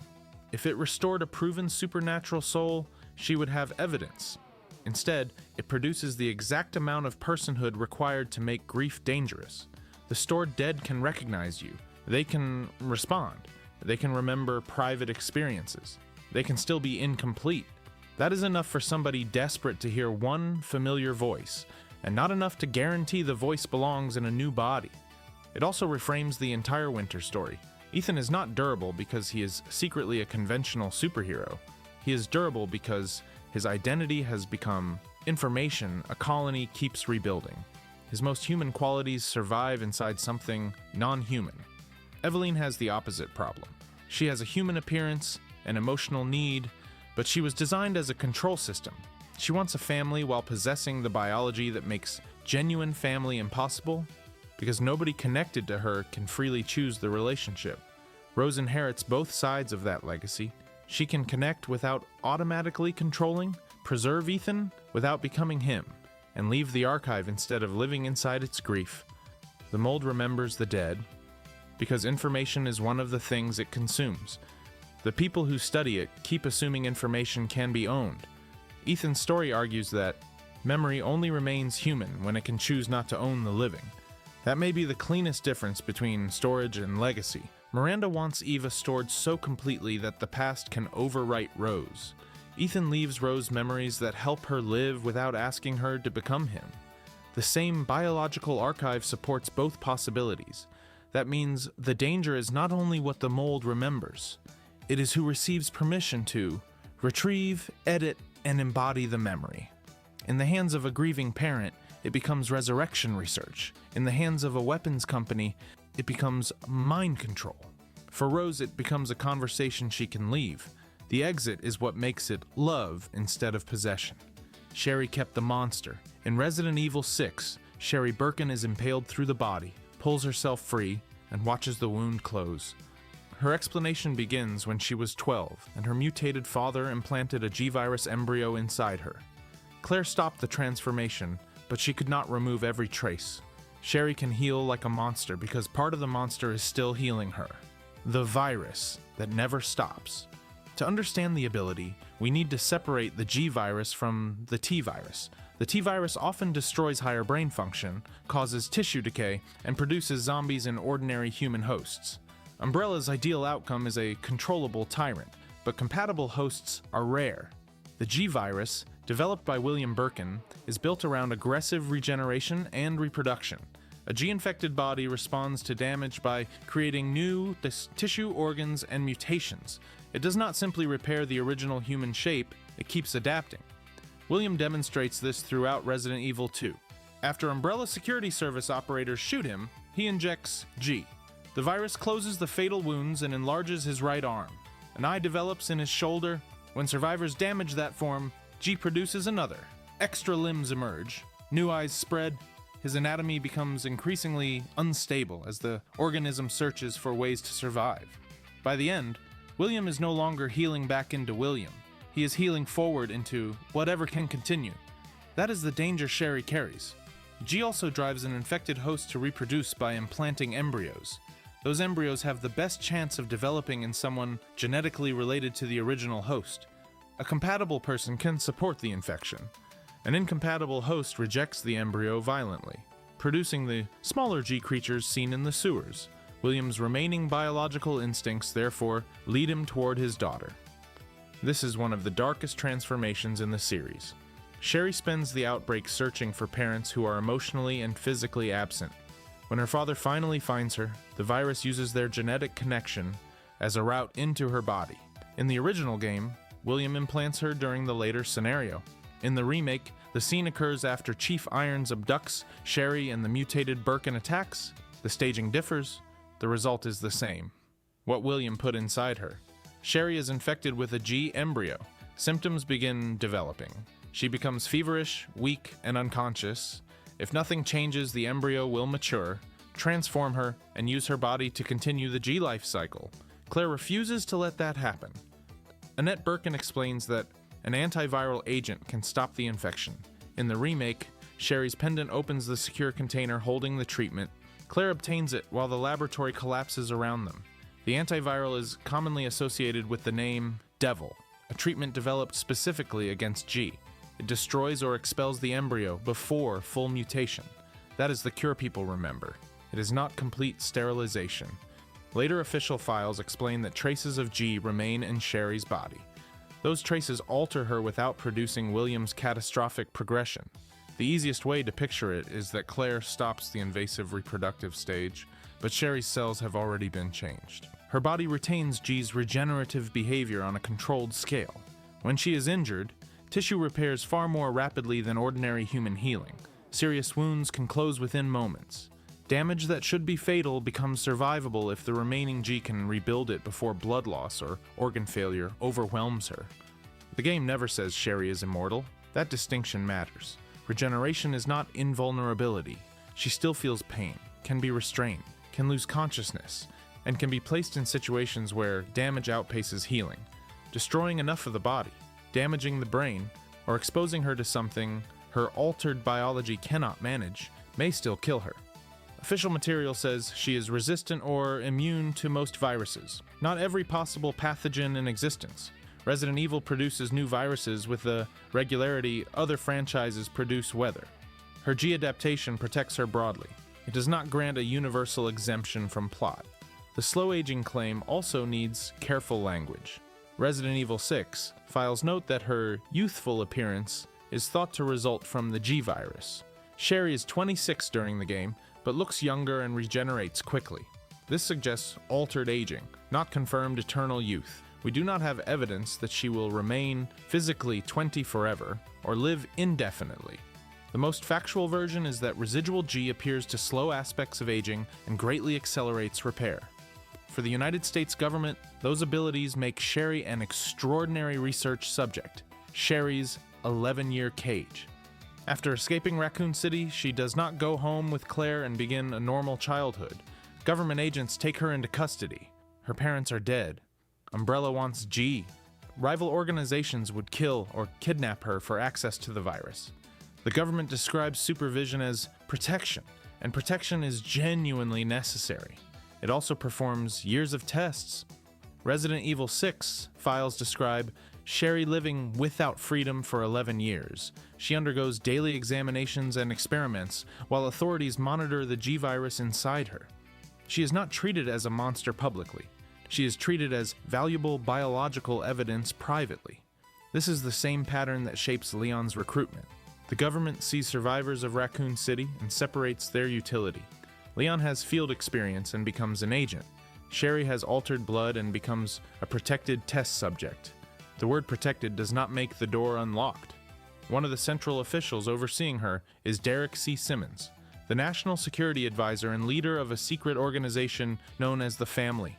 Simmons presents himself as a guardian and eventually permits Sherry to become a government agent. That career gives her a route out of confinement. When the secret became visible, by Resident Evil 6, she works for the Division of Security Operations. Her first major mission is to locate Jake Muller, the son of Albert Wesker. Jake's blood contains antibodies that may help create a vaccine for the C virus. Once again, Sherry is sent to protect a person whose body has become globally valuable. She understands the situation better than almost anyone. Jake is not important to governments because of a decision he made. He is important because of what his father passed into his biology. Sherry's father did the same to her much more directly. That shared experience shapes their relationship. Jake begins cynical, mercenary, and suspicious. He asks for an enormous payment in exchange for his cooperation. Sherry continues protecting him because she knows what happens when institutions stop seeing the person around the sample. Her regeneration becomes visible during the mission. In one of the clearest scenes, a large piece of metal pierces her body. She pulls herself free, and the wound closes while Jake watches. Sherry does not transform into a giant eye-covered creature. Her body restores its human form. That stability is the real miracle. William's G-Virus also regenerates, but every repair changes him. Sherry's residual infection appears integrated well enough that repair follows her existing anatomy and identity. She receives the benefit G promised without its full reproductive drive and runaway mutation. Why? The games do not give a single laboratory formula, but the timeline supports several factors. Sherry is genetically compatible with William, which is why the embryo can develop in her at all. Claire administers the antiviral before full transformation. The treatment removes the embryo and suppresses the acute infection. Trace G remains after her body has already adapted. Years of monitoring may help the government understand and maintain her condition, although no file says she requires a constant stabilizing drug in the way Wesker does. The result is not a designed super soldier. It is a rare survivor state. Nobody at Umbrella planned for a child to be infected, cured at exactly the right stage, and then retain stable regeneration for decades. Sherry is an accidental success produced by several failures. William fails to protect his family. Umbrella fails to contain G. The embryo fails to consume her. Why Sherry never mutated? The antiviral fails to remove every trace. Her body turns those failures into survival. This also explains why her healing resembles a monster without making her one. Resident Evil repeatedly asks whether biology determines identity. William becomes dominated by G. Wesker uses viral enhancement and decides it proves his superiority. Manuela Hidalgo carries T. Veronica and struggles to control flames generated by the infection. Rose Winters inherits abilities connected to the mold and spends years being treated as abnormal. Sherry's answer is consistent.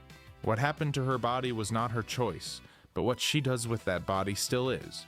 She becomes an agent partly to escape confinement, then uses the role to protect other people from the same systems that studied her. That does not erase the trauma. Official character material connected to her later life emphasizes that regeneration does not prevent the psychological consequences of Raccoon City. A wound can close.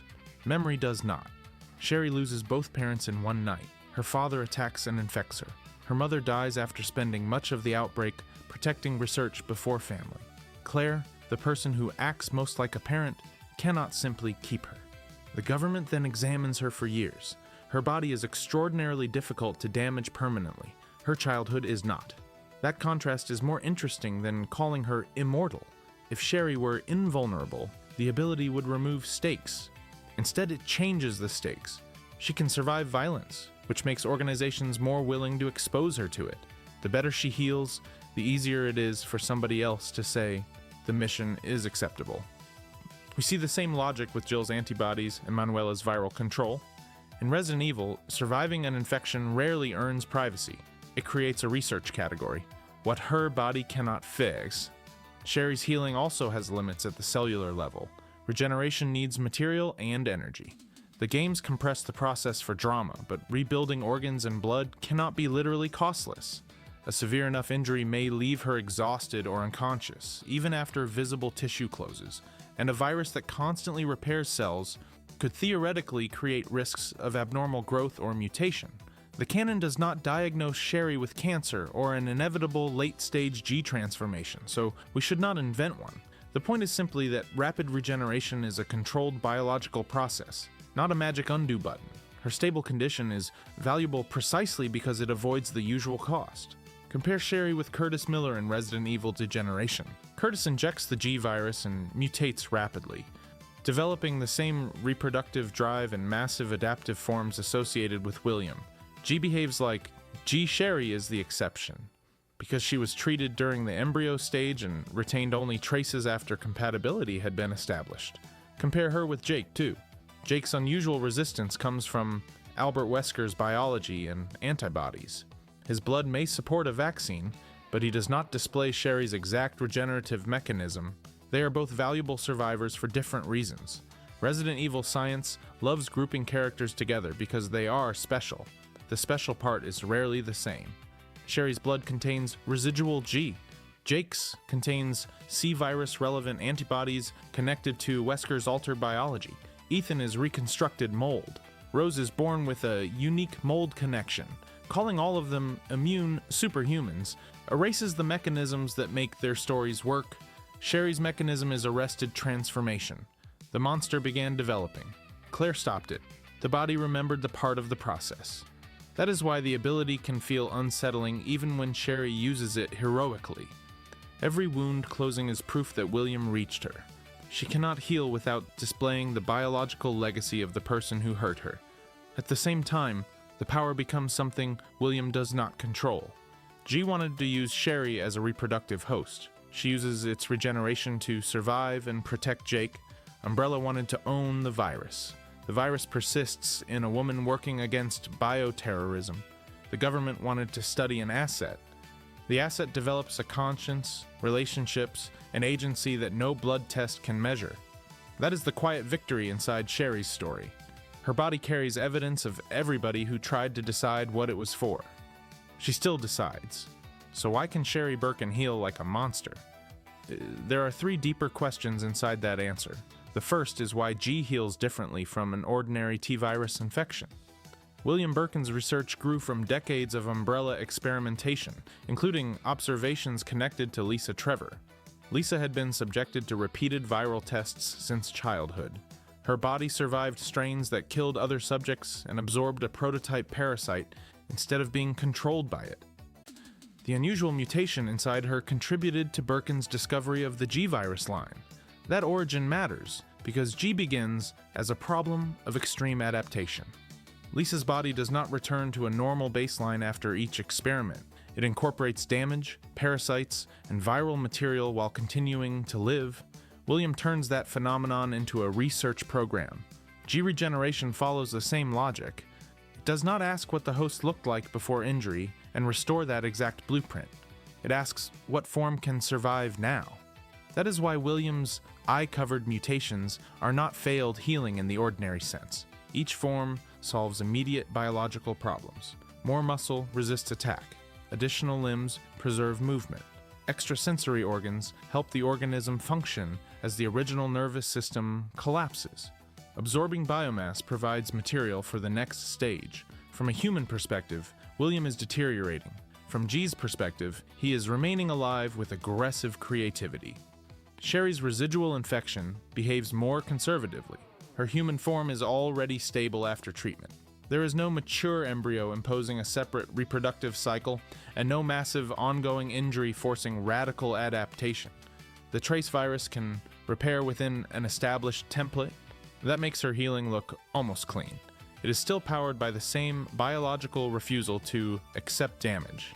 The second deeper question is why the antiviral does not simply remove everything. Antiviral treatment is not always equivalent to deleting every altered cell. By the time Claire reaches Sherry, the G embryo has infected tissue, interacted with her immune system, and begun changing her body. Devil can target the active embryo and stop progression without reversing every cellular effect already established.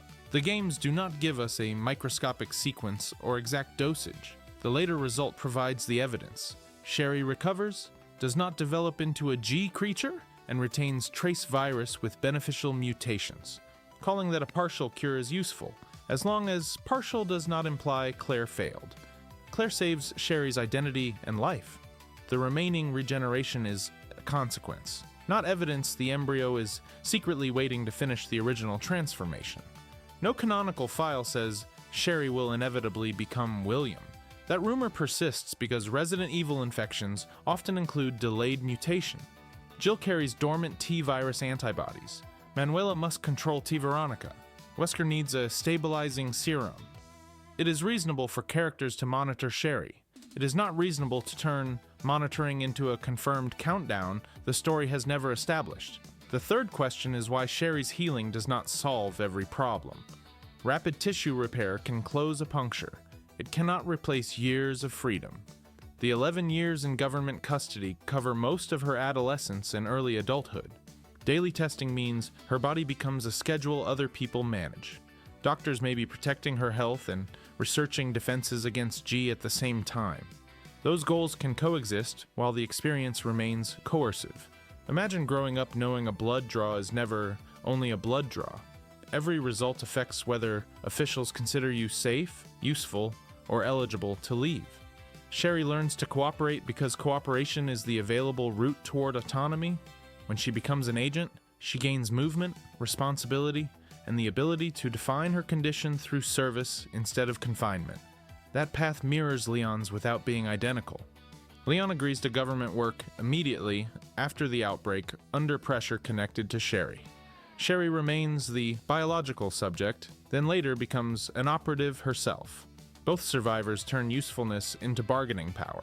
Neither receives the childhood or career choice they would have had without Raccoon City.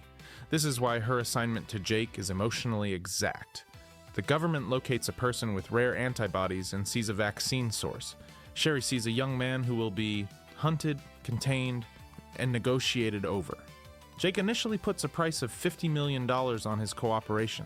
It sounds selfish until we remember that every organization around him expects biological access. Money is the only language of consent he thinks powerful people will respect. Sherry persuades him through trust instead. She does not pretend the mission is safe. She does not treat him as a walking syringe. She shares enough of her own history for Jake to realize she understands. Their bodies create the assignment, their choices create the partnership. The C-virus conflict also tests the boundary of Sherry's resistance. Being broadly resistant to viral infection does not mean every exposure is meaningless. The C-virus combines research from several viral lines and can cause rapid specialized mutations. Sherry avoids the transformations around her, but the story never grants her permission to inhale any agent indefinitely. Her regenerative cells may eliminate or resist many infections before they establish themselves.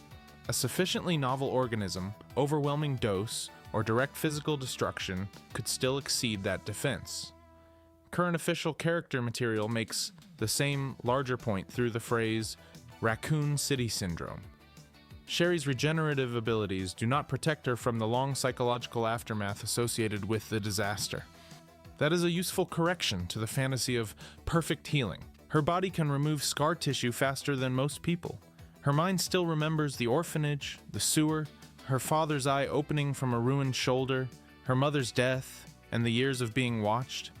If anything, regeneration may make psychological injury easier for institutions to ignore. Sherry looks young, healthy, and capable. There is no permanent wound forcing other people to acknowledge what happened. She can be sent back into the field. That creates a cruel incentive. The more reliably Sherry survives, the more reasonable another dangerous assignment appears on paper. Her ability lowers the institution's perceived risk without lowering her experience of pain. The impalement scene demonstrates this perfectly. Jake is horrified because he sees a potentially fatal injury. Sherry has experienced enough testing to treat the event as an awkward disclosure. She knows she will probably heal, but she still gasps, falls, and suffers. The wound closing does not mean the wound did not happen. That is also the cleanest limit on the phrase like a monster. William's regeneration consumes his identity in exchange for survival. Sherry's regeneration preserves her identity through damage. The mechanism is related, but the moral direction is opposite. William chooses G and loses the ability to choose. Sherry is given G without consent and spends her life reclaiming choice. He becomes more monstrous with every repair. She remains human through each one. The difference is not appearance alone. It is control. Sherry can decide when to fight, whom to protect, and what her survival means. G supplies tissue. It does not supply the mission. This also answers a question fans naturally ask. Could the government reproduce Sherry's condition in other people? Theoretically, researchers would love to. Stable regeneration without visible mutation is close to the promise behind half of Umbrella's work.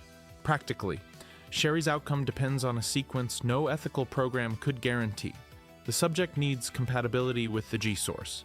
An embryo must infect tissue deeply enough to establish regenerative change. Treatment must arrive before loss of identity or lethal mutation. The antiviral must remove the acute organism while leaving a stable residual state. Miss the timing and the subject may die, reject the embryo into a G creature, or become another William. Sherry is not a recipe. She is one surviving data point that makes the government's years of testing easier to explain and harder to justify. Officials are not only asking whether she is healthy, they want to know which parts of the outcome can be measured, predicted, or copied. Her blood could support vaccines and antiviral research. Her cells could reveal how regeneration remains controlled. Her immune response could help defend against later viral attacks. All of that research may save lives. It is still research on a child who cannot meaningfully walk away. Resident Evil is full of valuable discoveries produced through indefensible conditions. The value does not clean the condition retroactively. Sherry's later service lets her reverse that direction. Instead of scientists using one survivor to design the next experiment, she uses what she learned as a survivor to help Jake avoid becoming one. That may be the most human use of an inhuman ability in the series. She does not announce herself as a superior species. She does not use regeneration as proof ordinary people are beneath her. She treats it like a private medical fact and keeps doing the job. Albert Wesker survives infection and decides he should choose humanity's future. Sherry survives infection and decides Jake should get a choice in his own. Same universe. Very different lesson. And that is why her youthful appearance should not become the headline of the ability. Looking 20-something for longer is unusual. Closing a catastrophic wound is useful. Neither fact defines the person carrying them. What the virus couldn't change. Sherry's real stability is psychological and moral. G changes her cells without turning every relationship into biology. She can care about Jake without seeing only antibodies. She can remember William without inheriting his obsession. She can work for the government without believing government custody was freedom. The virus preserves tissue. Sherry preserves distinctions. That is what William loses as he mutates. Daughter becomes host. Research becomes self. Survival becomes reproduction. Sherry keeps the words separate, so when the wound closes in Resident Evil 6, the scene is not revealing that Sherry was secretly a monster all along. It is revealing that the Raccoon City infection never completely ended for her. She simply learned to live in the part after the cure. Because William infected her with a G embryo during the Raccoon City incident, Claire administered the Devil antiviral before full mutation, removing the embryo and stopping the acute infection. Trace G remained in Sherry's cells. Those traces provide rapid regeneration, broad resistance to many viruses, and apparent slowing of physical aging without the uncontrolled mutation seen in William. She is not confirmed immortal. She is not immune to every threat, and the healing does not erase pain, exhaustion, or trauma. Sherry is a stable G-virus survivor, one rare biological outcome created by compatibility and treatment at the right moment. The monster's ability remains. The monster's will does not. That is why the most impressive thing about Sherry is not that her body closes a wound. It is that, after William, Umbrella, and the government all treated her biology as property, she grows into somebody who refuses to do the same to anyone else. That choice gives the healing its real meaning. William's regeneration lets G continue after the man disappears. Sherry's regeneration lets the person continue after G fails. One process replaces identity with survival. The other protects identity through injury. The difference is not hidden in a laboratory number. It is visible every time Sherry treats Jake as a person before a vaccine source. G keeps her alive. She decides what being alive is for.